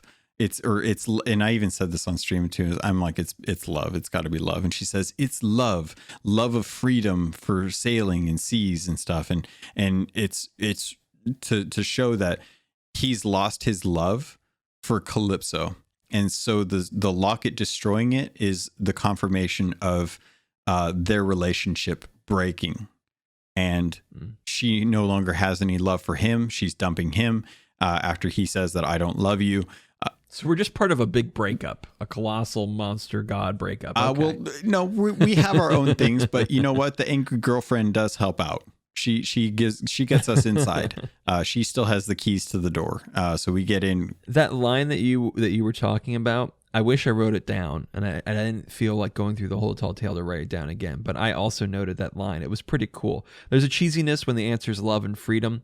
I would say it's a very American story, but this was written by British people. But regardless, it's still the phrasing was really well crafted. Yeah, and that's. You lost because you don't have love. They have love. If it's a love for freedom, love of the sea, love of yada, yada, yada. Pretty much. Yep. And that's one of those situations where, you know, it's a good little little bow on top of the present. You know, you tied everything together and everything's set up, and it really just kind of culminates in the idea that this is, you know, much like the Pirate Lord Ramses showing up at the end of the Gold Hoarder fight, saying like, it's not about the gold, it's about the glory. This is very much like it's not about the murder, it's about the love. It's not who controls the seas and stuff. And there's a couple of times where they say the pirates here are different, and I think maybe twice they articulate how we're different. Oh yeah, it was in the Tall Tale 3 at the end in the tavern. He says that something like these pirates can show that being a pirate doesn't mean you have to be cruel or something like that. You can be a pirate and be a good man. That's what these pirates prove. And I think that's cool, because the whole time Rare has always been fighting against, even with like a pirate code, you know, pirates being plundering people who do awful things in reality, and then the fantasy version of them, which they're trying to cultivate and use in the game. And there's always that dichotomy. And so they really got to articulate what they want their version of pirates to be, and what it is to be a pirate in the game. And I think they did a good job through these tall tales saying as much. Yeah, 100%. It really does kind of speak to the goal of Sea. And it's funny because when the update came out, so many people were like, I can't believe they're having instanced servers for this PvE content. What about them saying that it's a PvPvE world and a shared world adventure? Like they're siloing off this content for PvE people and stuff like that. And it's like, even at the end of the Tall Tales, where there was a couple that were siloed off for the experience, where they could cater the design of it, even at the end, they're like, look, you don't have to be toxic to have fun, and having fun is the goal, and having the freedom to do what you want, whether that be, you know, a PvP lord or a PvE master, or whatever you want to call it, that is all still very, very valid and acceptable in this world. And that's what I think, what really excites me. I did pull up my VOD from the Tall Tale 5, and I found those lines if you're interested. Oh yeah, I would love to hear it. So Davy Jones says, impossible. How can you still be fighting? What sorcery gives you strength? And Calypso responds, do you still not recognize the true nature of their power, Davy Jones? They've made no eternal bargain. It's not a siren song or a precious treasure. It's love for freedom, and a love no blade can carve away. It will not end like this, says Davy Jones. I will not be defeated, not by a treacherous sea hag. Not by a wretched, sentimental pack of pirates, and never, ever by Jack. I can't read that last word. It's just a and then he disappears. What a great end to a Tall Tale. Cheesy as all get out. Such a Pirates of the Caribbean movie, but I absolutely loved it. If you, as I told you, we were playing with guys who have like our old set roles, and you know, one of the roles is the guy who goes out and board. If you try to board the Flying Dutchman, you get black screened. I thought, since we saw the layout, there would be like, you know, the and we've seen the ocean crawlers fire cannons before in the Tall Tales, that they would be there firing the cannons. You could fight them off. Nope, you just black screen. I wish the fight with him was a little more interesting. After just a few shots, he like, all the, I guess, mega kegs he stored on his boat foolishly go off. Yeah, that was great though. I love that. It was it surprised me just as much as it did in the last Tall Tale when we were firing the cannons while you're defending the Dutchman, and it exploded. I'm like, I didn't know there was kegs back there. Yeah, it's funny how many kegs he was holding on to, and again, just shows how much of a noob freaking Flameheart, or not Flameheart, Davy Jones is to the Sea of Thieves. You never carry kegs aboard your ship. Just don't do it. At least not there. He's had it all spread out too. But I wish that final battle was a little more interesting. When we were trying, I was doing a specific just trying to board thing with just me and another guy on the sloop, and our only purpose was try to board him. that lasted a long time, and he actually has multiple attacks that we didn't see when we first did it, because with 4 cannons on a galleon, we hit him, I think it was like 5 times or something before he explodes. We hit him really quick, but with the sloop and we weren't shooting at him, he's got multiple attacks. He has the cannon shots, but he also has the drop this anchor, and you hear it to go as he brings it up to drop it, and the wave comes out, shockwave, and it hits you, and it puts hole. Yeah, shockwave. Thank you. It hits you. It puts holes in your boat. We didn't even get to see it the first time because they just don't give him enough health. Yeah. Yeah, I think that I wouldn't mind have had. I was going in a sloop and I was sailing with the crew of Pendragons and Roses and the Morning Star and of course the Black Pearl. They were all lobbing shots everywhere. I barely got a shot in anywhere because at that point Jack Sparrow's off my ship. I'm sailing solo, and that fleet just annihilated him. And I was like, well, here's a fun little fact. They don't do damage to him because when we did the sloop, they hit him a million times. And he didn't go really? Off. It's only your cannons that count. I'm assuming Jack's cannons count as well. No, because Jack's not on the ship. He's on the Black Pearl. So you get the benefit. It's your cannons. Oh, I love that. I love when you get to press the big red button. That's one of the best things about games. It's like you get to press the button. That would have sucked if they triggered it and you're like, I didn't even shoot him. Yeah, that's great. Kudos to Rare for letting us hit the big red button, because there's so many games that don't, like, they're like, all right, cutscene, and everything happens in this epic moment, and you're sitting there watching it like, I have a controller in my hand. Why? Let me ask you the biggest question I've been holding on to here. Okay. What exactly is their plan? I understand the concept of him becoming the ferryman. That is the clearest part of the plan. What I don't understand is what factor did the giant mermaid statues play into it? What was the ritual at the end of Tall Tale 4? What exactly was going to happen if we didn't stop him here in Tall Tale 5? What exactly was he doing? I think the goal, and you're not wrong for bringing this question up because I think it is a very valid question.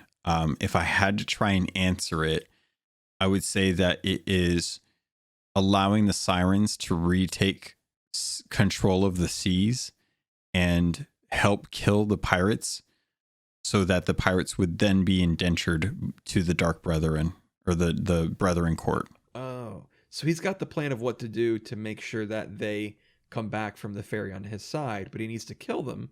So he raises the giant statues, which it's already been established that the song that the statues hum give the mermaids power in some way that I don't think was exactly articulated. So he's giant statues to give them great power so they can kill the pirates, send them to the ferry, to Jones's ferry. Yes. Okay, so what part of this plan does he defeat the ferryman and take his place? I think that lied with the treasure that isn't explained at all. But that again is a guess. I have nothing. What was the ritual at the end of 4? The ritual at the end of 4, I don't know, actually, because it's a gold bubble, which indicates that it's being used from the treasure, and they're able to disappear. So the treasure, for whatever it is, it's I'm going to call that treasure not treasure anymore. I'm going to call that the bring me that horizon treasure, because the MacGuffin is what it is. You're not wrong. It seems to allow you to teleport wherever you want to go. I think it actually doesn't technically fit the definition of MacGuffin. I think a MacGuffin, its only purpose is that people want it and it doesn't do anything. This actually, treasure does do something. You're making me wonder now what the heck a MacGuffin technically is. Hey, I told you I took an acting class. Dab, dab, dab, dab, dab. That's true. Let's see. Actually, that would have been a movie class. Whatever. Don't listen to me. I'm dumb. It's ironic because I actually took both. An object or device in a movie or a book that serves merely as a trigger for the plot. It is a MacGuffin. We're over 2 hours in. I shouldn't have brought us down this path. How dare you? Let me sword dash and knock you back into the proper path. I'm gonna blunder you one day. So we're not quite sure. The plan's a little ambiguous. I'm not the only one who was confused about the ritual. Good job. Yes, I concur. Okay. If people on the Discord want to post their ideas of it, or how people interact with you with Twitter and such, or emails, I'd be interested to hear what other people think the ritual was. A little perplexing to me. Yeah. I didn't know exactly what we were stopping while going to the spire and by the ritual at the end of the ritual might have been something tied to raising the fortress that it is, because I think the intent is that you finish 4 and go directly into 5. Okay, so the ritual at the end of 4 is raising the spire for what the purpose, our best guess is the mermaid thing. I think so, because I don't know. I see. I figured it had to do with something with him supplanting the ferryman is what I thought it was, but I didn't see exactly how. Yeah, that's tough. I mean, the mermaid statues could just be defensive structures because they essentially are just zones that would hurt your ship. Well, I mean, maybe that is their purpose. It's ambiguous. I mean, the statues themselves serve as the devil's shroud, which would destroy ships, and if those pop up around the sea of the thieves, then it's going to be a lot harder to navigate not only the Sea of Thieves, but getting to and from the Devil's Shroud. So if you wanted to sink a ship, that would be a way to do it. It would just be kind of weird that you would actively sail through one of those. I don't know why. Yeah. It's hard to tell. So, well, listen, with the way I sail, I'll often do it. I hit a lot of rocks. So we're ending this tall tale with 2 of this Dark Brethren court destroyed. The Gold Hoarder, who may come back again, and he might, like you said, be the guy that he's the infinitely respawning dude. Maybe, I'm not sure, but he certainly needs time. He's not there right now. Davy Jones is locked up, so we just have Wanda and Duke, along with the captain who knows who he is and where he is. All we know is that he's not here. He said he'd sail here. Yeah. So I assume he's either out of the Sea of Thieves or he's on the edges of it. So we've dashed their plans to ribbons for the future plans. Now this whole Flameheart versus Brethren, we still have the captain who's has got machinations going on, and he's still got the 2 subordinates of Wanda and Duke. I wonder if those 2 are going to hold on to each other and I'm not going to get the captain's plan failed. Am I going to abandon him, or are they going to continue to work with him? There's a lot of space open for the story, but we have really put a huge dent in the Dark Brethren. They're not the big threat as that they were before. We're effectively left right where we started. You know, we had Duke, which I always knew was a Dark Lord, and we had Wanda missing, and Stitcher Jim wasn't introduced to this at all. The Gold Hoarder was gone, and Davy Jones wasn't here beforehand. The Siren Queen's now dead, so there's no threat there. But the sirens are still going after us for some reason. I guess loyalty to the. Well, maybe it's because you killed their queen. A little upset about that. I mean, we killed their king. The queen went after us because we killed the king a long time ago. Just now showed up with the sirens. So I guess the Siren Queen had a little more sway. She's the Daenerys to the clan. I guess I have no clue how that works. Gonna leave that one on the table for now. But yeah, essentially at the end of the series of Tall Tales, we're left exactly in the same position that we were. But now we know there's a new player on the field, the captain. That's true. Who I'd like to hear more info of, because I know you've mentioned him before outside of lore, but in the game, that's the first we've heard of him. Yes. Yeah. And it's ironic that it feels like a Batman movie or Batman cartoon show where it's basically you did all this and nothing changed except you learned a little bit more about something that's going to come down the line. Right. You got to have the syndication where the next episode of Friends can continue without having a through line. Yep. Yeah. It's a interesting sense of where we came at the end of this.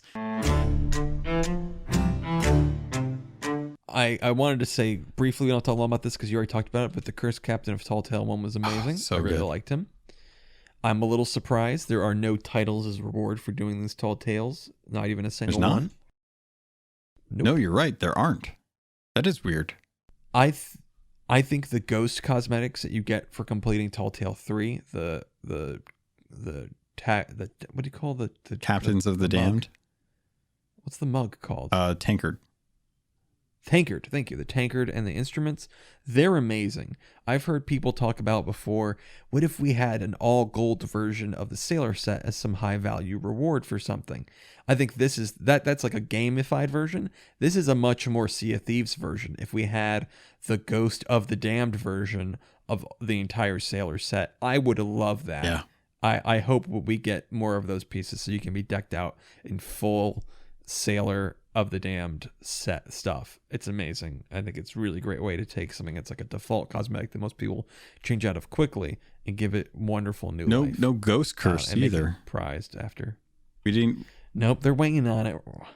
It's so strange. Listen, we all want the ghost curse. We all want the skeleton curse. They're holding it for something Well, special. you can get a gold curse if you, or not a gold curse. You can get the skeleton-esque curse if you buy the Warsmith or the.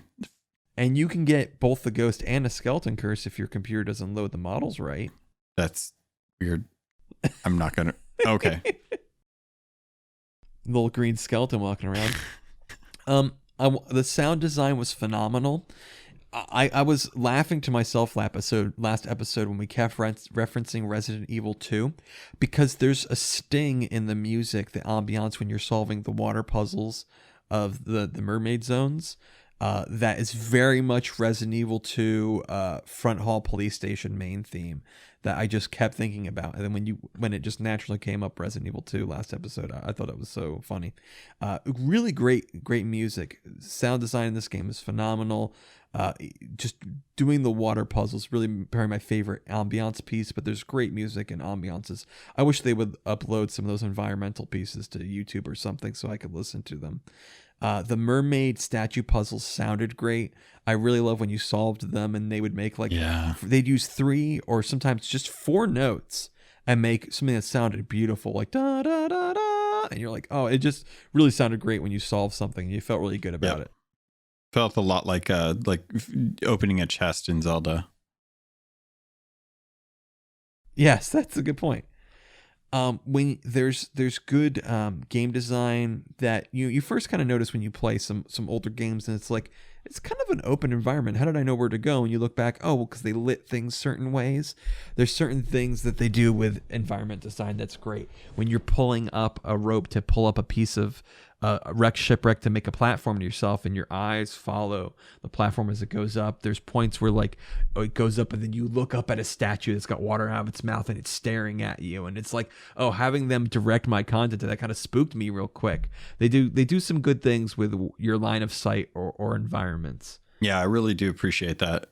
Definitely gives you a sense of what to do and where to go. Sometimes it's not as obvious, but I think the best example I can think of this is in Tall Tale 1 when you're in the sailor's grave, and there's so many times where I knew where I had to go dig up a chest based on the map table that's in the tavern in the back captain's cabin section, and I went there and you can see it's already dug up, but my stupid brain was like, I'm digging in the right spot, where's the chest? And it wasn't until I noticed that the little glints of gold leading into a trail that I was like, oh, there it is.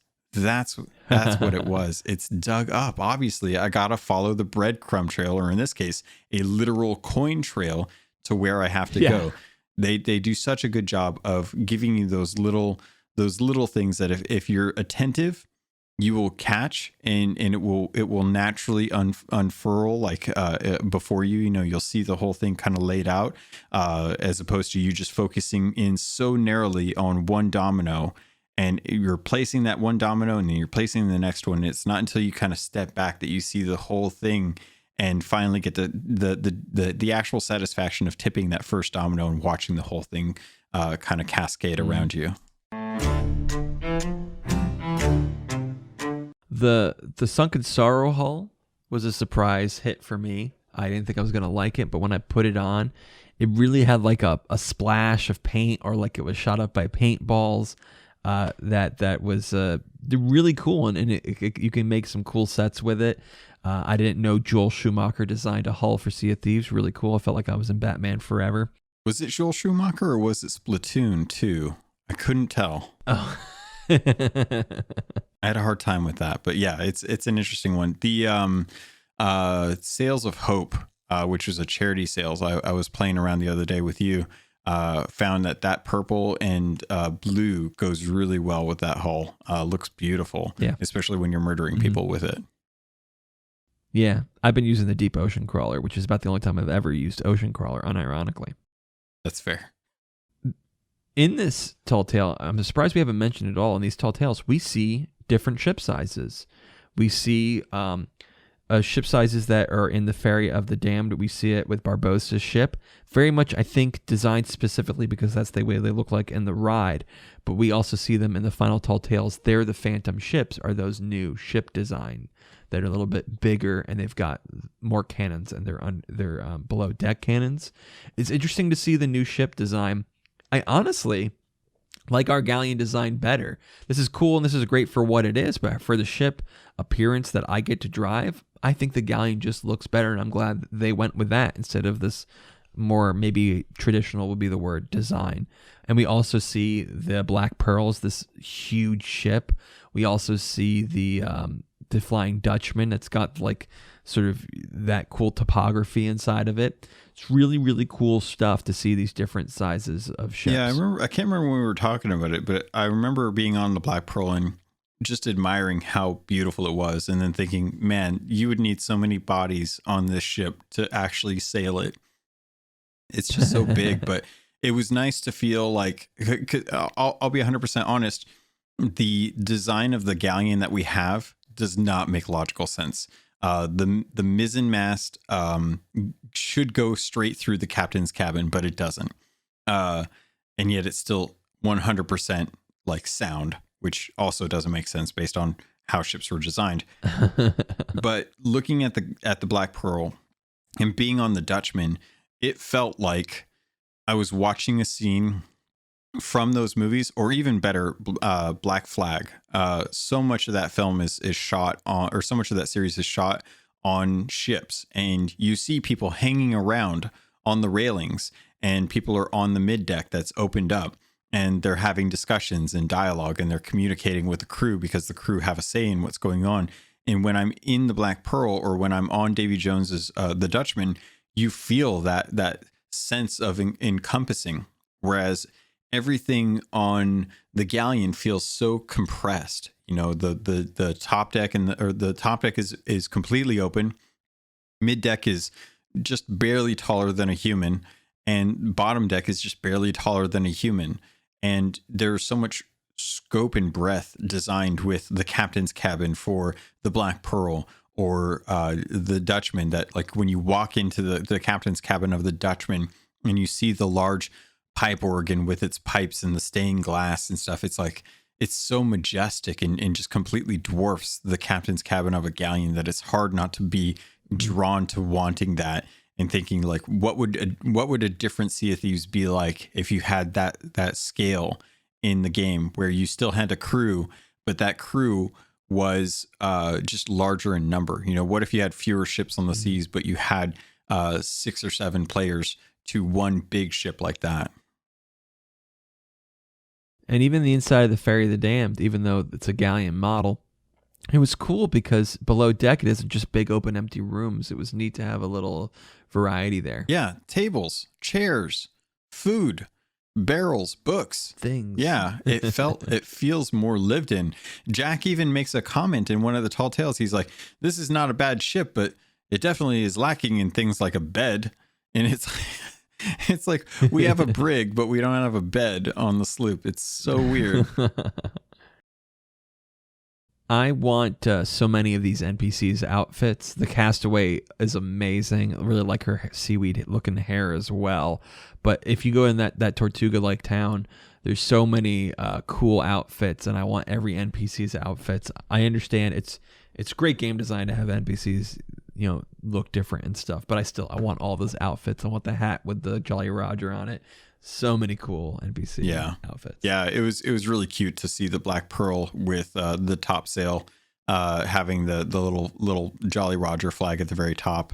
But yeah, I'm with you. Tia Doma in general, when she reveals herself, is so spot on. It was eerie. Just like I always looked at the Castaway and thinking like, you know, it makes sense because, you know, she could look however she wants. She's a goddess and stuff, and it looks cool. But man, I would have killed to have seen like what Calypso looks like in Sea of Thieves and stuff, and they gave it to me, and I was just like, oh, this is so satisfying. This is exactly what I wanted to see. I wanted to see every character represented in Sea of Thieves from the Pirates of the Caribbean IP, and with a few exceptions, like I would have loved to have seen the 2 characters that I never remember their names, but they are the comic relief for Barbossa.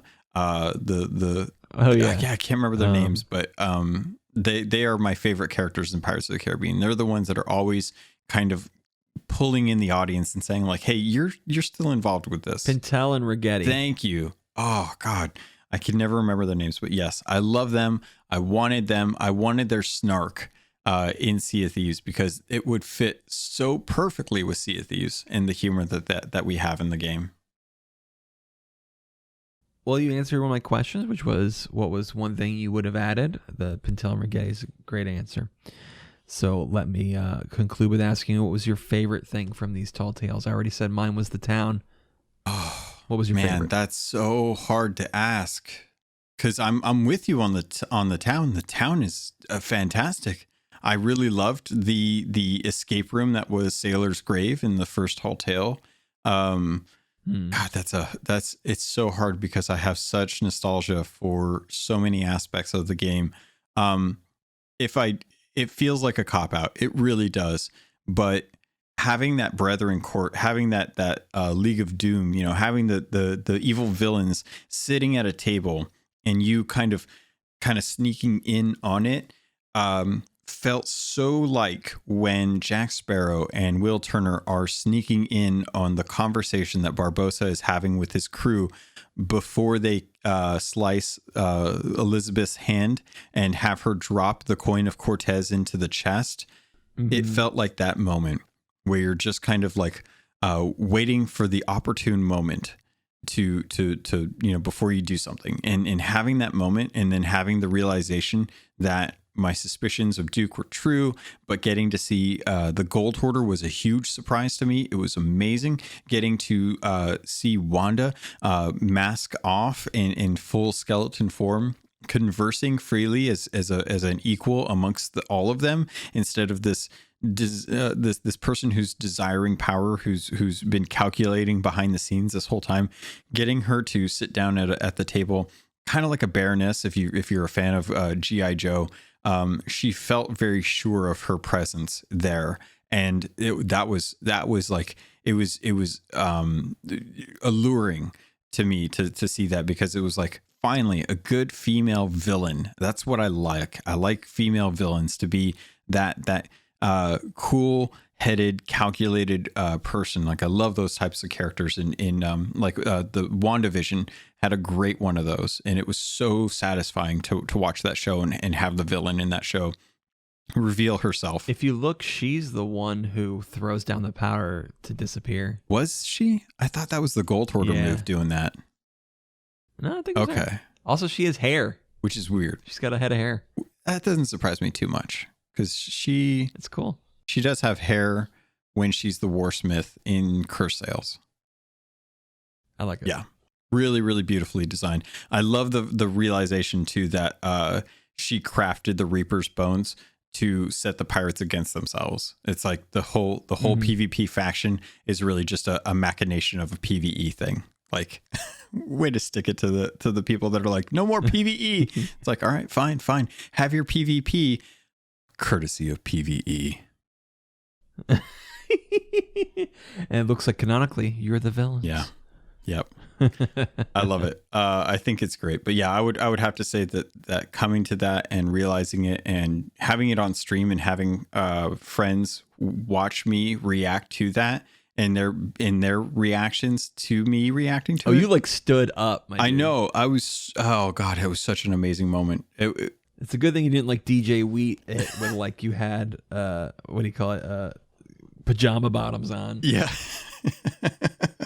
Yeah, I go to stream ready for work. So I'm already like in the clothes that I'm going to be wearing to work. So it was a good thing that I didn't just like hop on with, boxer briefs and decide to stream.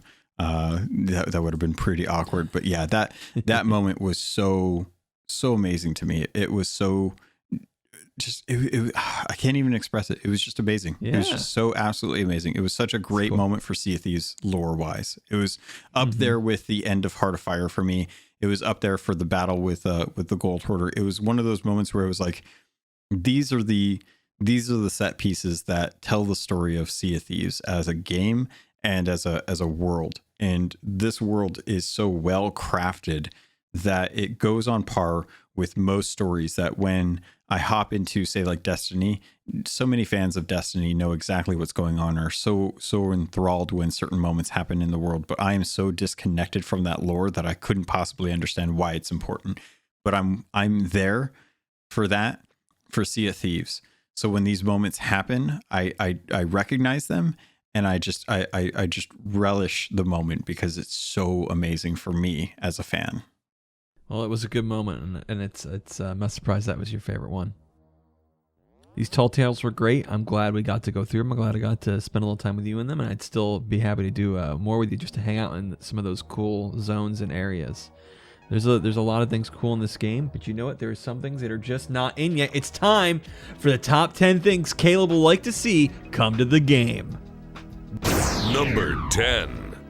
Collector's chests, if gotten from skeleton ships, should be skeleton chests like from the Tall Tale. From the...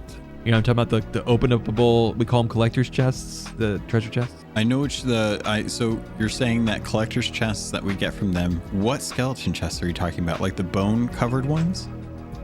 Yeah, there's some Tall Tale ones where there's collector's chests, but they've got like bones on them and stuff. Wow, I don't remember I think these. you see them like in the one with we had to save the souls. You open up these chests that they're locked into. Oh man, I'm gonna have to play through The those again. Morningstar. Yeah, because I don't remember how those look. I remember Briggsy's because it's got her mask on it, and I remember The ancient I remember one. the ancient one, and I remember Rose and George's one because it has the pendants on it. I don't remember the captain of the skeleton ones. I genuinely need to look this up or go play through those again. But yeah, I'm down for that. Like change that asset, switch that over. Give us a reason to have some different looking collector's chests than the boring ones that we get all the time. Number 9. The option to disable seasonal notifications should be split into two options: ability to turn off seasonal notifications and ability to turn off trial notifications. I want to see when I've done trials, but I don't need to see every time I've picked up and put something down on my ship. Yeah, I'm with you on that one. Having the progress for trials and for levels is nice. I don't necessarily need to see what each thing I do grants renown. It would be nice if we could have something that was a little different from that. Number 8. I'd like to see my arms in first person when we do certain activities. You see them like, you know, when you're turning the wheel, but when you're raising up like the sail and things like that, there's an animation other people see, but in first person, there's just no arms there. I don't know why. Well, I like to see them. Yeah, that's an interesting one because I think that part of it deals with the visibility of what's going on. But yeah, without seeing it, you have to visibly look at what you're actually doing to understand, like, are you actually raising it or are you lowering it? Like anytime a mask goes down, I'll be hard pressed to tell you which direction you should be pulling to bring it back up. I'm assuming it's down, but I try both every time. Number 7. The captain's quarters door on the galleon should be interactable so you can Yes. open and close it. There's a point where they made some things that weren't interactable. The windows on the sloop, and there's like this little window on a brick that is so useless that they made interactable. Why not the door in the galleon? Yep. That is something I have been talking about on the podcast for a long time. And as soon as I went into the first Tall Tale for A Pirate's Life, I noticed just how many doors were interactable. And I was like, oh, we've worked it out. By George, we figured out the science. We now understand how doors operate. We can now put functioning doors on the galleon and give the captain the key. I'm down for this. You know, speaking of interactable doors, you know what really threw me off?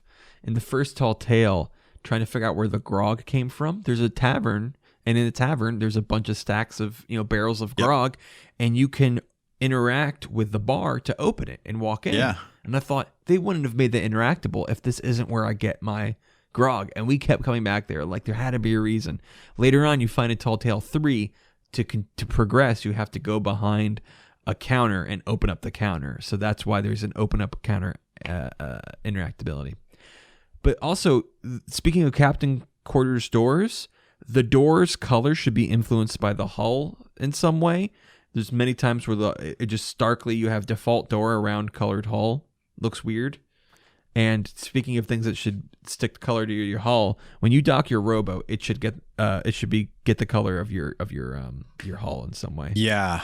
We see it in Arena. Why can't we have it here? Yeah, that was, oh man, when I saw that in Arena, I was like, this is why we have to delete this mode.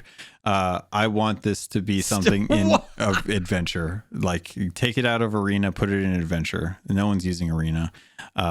It's something I'm 100% down for. Also, they need to revisit a lot of other livery sets, because the interiors can be starkly different compared to the exteriors. When you go on top deck, the top deck is completely covered with a very specific type of look. You go below deck and it's completely plain. And the same thing with the masts as well too. A lot of the masts underneath the ship do not reflect the color of the top side mast. And I'm it's usually the earlier ones. Yeah, and I would love if they had time to revisit that. It's not a need. It's totally a want, but it's just one of those like continuity things that I would love to have. Number 6. I would like an interact button to be able to sit down on chairs and benches. Anything that are littered around the world. Just interact with chairs and benches regardless. I can sit, I can stand, I can do a handstand on them. Let me interact with them, period. Let me turn them around and sit on them like I'm going to talk to a bunch of teen kids at a school. Yeah. I heard you wanted to become a pirate legend. And let me show you how you can do that by tearing this phone book in half. Exactly. Number 5. We need some kind of visual indicator for the tides that turn your ship. You know how sometimes when you're sailing, even though you have the wheel straight, you turn, and it's not directed by the wind, because there's many times when the wind's in different positions, it still happens or doesn't happen. It has something to do with the tide, but there's no visual indicator. I would like to see a visual indicator so I know it's going to happen and know how to counteract it. This is one that I'm going to have to push back on.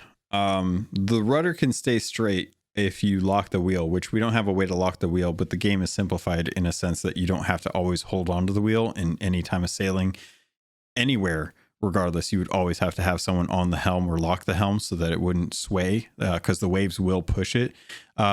The waves pushing up, if you're going across the waves, so if you sail with the waves where you're going up and down, up and down, up and down, it's very seasick for most people. You're generally not going to get much sway. When you're crossing waves or crossing the tide and the wave is coming and it bats up against the left or side or the left or right side of the ship, that's when you start to get that push. That is such a natural thing that I think is so unique to Sea of Thieves that I absolutely hate, because it always forces me to overcompensate most of the time when I'm leaving the wheel. That I just, it's something that's innate to the design of the water. And I actually think it's a great detail that I wouldn't want removed or kind of discounted by. Well, I don't know who you're pushing back, because I didn't say I wanted it removed. I just want a better visual indicator. I think that I've looked at the water. You just said that you can see it. I've not ever seen it, and I've tried. I just can't see it. Okay. I'll have to, next time we sail, I'll have to see if I can point out like the cross wave. If it's there, it's certainly not noticeable enough, and I would like it to be noticeable. Funny enough, I pay a lot of attention when I'm helming during a fight, because there's times where we'll be in a fight and I'll be looking at the waves and seeing if I can literally surf on the top of a wave, if it benefits us, because it evens out the boat and you don't get the wake as much, and it's easier for cannon shots. So that's something that, like, personally I try to keep an eye on. Whenever we're in a fight, I will try to have people engage when we're not going through the waves and we're going along with the waves, because that tends to be a little bit easier for cannoning, as opposed to when you're going against the waves and you're just going up and down and up and down. You can't gauge your shots. Number 4. They need to complete sets. There's a lot of incompleted sets out there. Some don't need to be completed. Like we talked about some basic recolors that, well, you already have that color of that equipment, so you don't need the rest of the set. The clothing's enough. But there are many, many, many, many sets out there that could use the rest of their set that just don't get completed. Some are missing just like one. Can I have my Sea Dog fishing rod, please? Please? Please? We already have a recolor of the set, but I don't even have the freaking rod, please. There's some sets that need to be finished. Come on. Yeah, I think Everyone's also going to yell about Bone Crusher pants. I think we'll get them eventually. I think it's just a matter of time in this case. Glorious Sea Dog Fishing Rod. Give it to me. Number 3. Gravity acts weird on ships that are sinking, and I hate it. I think when the ship is underwater, when you're underwater, let me swim. Look at me stuck on the bottom and I can't get up. Let me swim. That's a weird one. I don't know how they fix that. But yeah, I definitely see where you're coming from. Number 2. I want a Captain Hook cosmetic. Maybe a whole bunch of clothing for it, including that huge hairstyle. You gotta. Or maybe it needs a costume and so you just have it all in one. Either way, I need Captain Hook, like from the Hook movie I'm talking about. I want his cosmetics. It looks great. Yeah, it's elaborate, and I'm with you on that one. I think it'd be beautiful. I think it would be a great way to pull in a variant of something that we had in the game for a while that got taken out because there was a ship set that was, or a costume set that was in the Galleon's Grave shopkeep, and that got taken out, and it was kind of reminiscent of something like a cross between Rufio and Captain Hook, and it was taken out. We all thought it was the Flameheart cosmetics. I'm totally down with having actual Captain Hook stuff. Yeah, well, if they do like a Peter Pan crossover, that would be a great opportunity for it, I guess. Definitely. Number 1. I don't know how. I don't know why. I don't know for what purpose. But the arena turn-in boats need to come to Adventure in some way, shape, or form. They're so great. We need them in Adventure. I mean, you're basically agreeing with me that arena should come to Adventure. Stop. I am never agreeing with you with that. It's a bad idea. No, it's a great idea. This is a good idea. No, it's a great idea. I think it's a great idea. I agree. My idea is a great idea. Your idea to bring them in is facilitated by my idea to bring arena into Adventure. If they bring it, when you think about it. yeah. Yeah. You know what would be amazing is if they brought arena into Sea of Thieves, but every time Gross. Or better yet, here we go. Here's my top one. If you want a number one from me that is not considered your top 10, make the arena door on the spire in Adventure a portal similar to how you go through the portals in the Adventure to go to like Tall Tales and stuff. Make a dagger voyage that you vote on outside the door of the arena tavern, and when you do it, it teleports you to a different server. That server is now an arena server, and you can join arena through Adventure. Oh, I'm totally into that. Totally into that. You should be able to go through that door and transfer to arena. Totally into that. Sweet. But wouldn't you want those arena turn-ins? Aren't those cool structures? Yes, I a long time ago actually I said that the sea posts should be replaced by those shipwrecks. That would be good. Oh, that's a good way for it. I like that. I'm fishing off the side. It's perfect. Yeah. That's my top 10. Awesome. Well, that was man. We know how to talk. Tell you what. That's for sure. We have covered pretty much everything. The only thing we didn't talk about really is Tall Tale 1. Definitely go back and listen to the actual community episode if you want my thoughts on Tall Tale 1. I had a good conversation with them. This, I think, hopefully satisfies the Pirate's Life update for folks who've been curious about our feelings and thoughts on it, how they brought it to the game, how it came about, and hopefully with enough lore to interest those lore hounds out there that were diving into it. And I can now for certain say that most of my theories are now recorded and timestamped. So if anyone says that someone else came up with the idea, they can just refer back to this episode.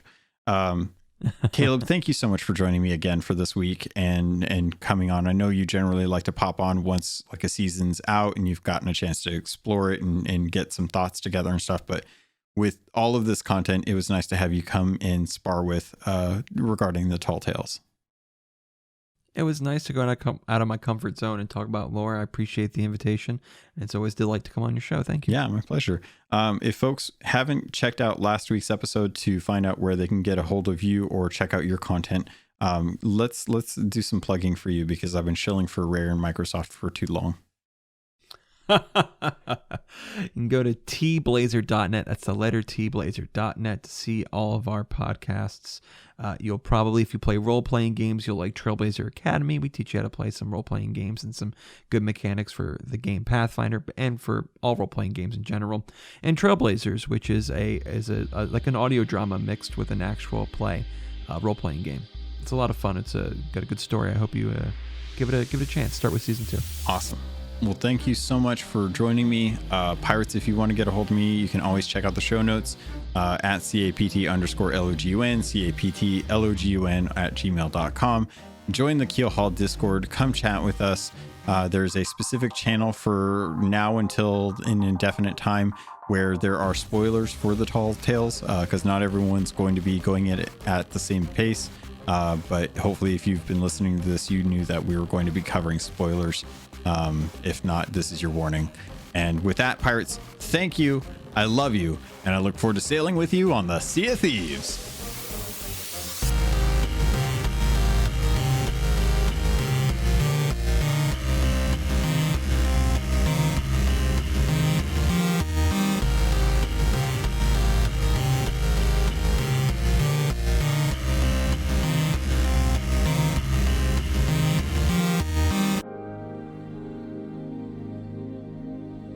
You've been listening to a Robots Radio podcast.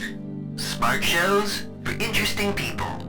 Check out all the shows at robotsradio.net. Looking for a Fallout audio drama? It's True Vault Escapades! That's right, follow the death-defying adventures of Detective Walter Camry and his Vault Girl Bunny as they solve the Wasteland's biggest mysteries. From the dramatic Texas prologue to the high-stakes world of New Vegas, Walter and Bunny risk it all to crack everything from murders, slaver syndicates, and corruption at the highest level in post-nuclear America. True Vault Escapades. It's a Fallout show with a detective twist. Look for True Vault Escapades wherever you get your podcasts. Hey Guardians, we are the Destiny Show Podcast, a weekly podcast about all things Destiny 2. We invite amazing guests from the Destiny community to share their stories and discuss the latest topics from the world of Destiny. Check us out on Apple, Google, Spotify, Stitcher, or live on Twitch every Thursday night at 7 p.m. Eastern, 4 p.m. Pacific. We will see you Starside.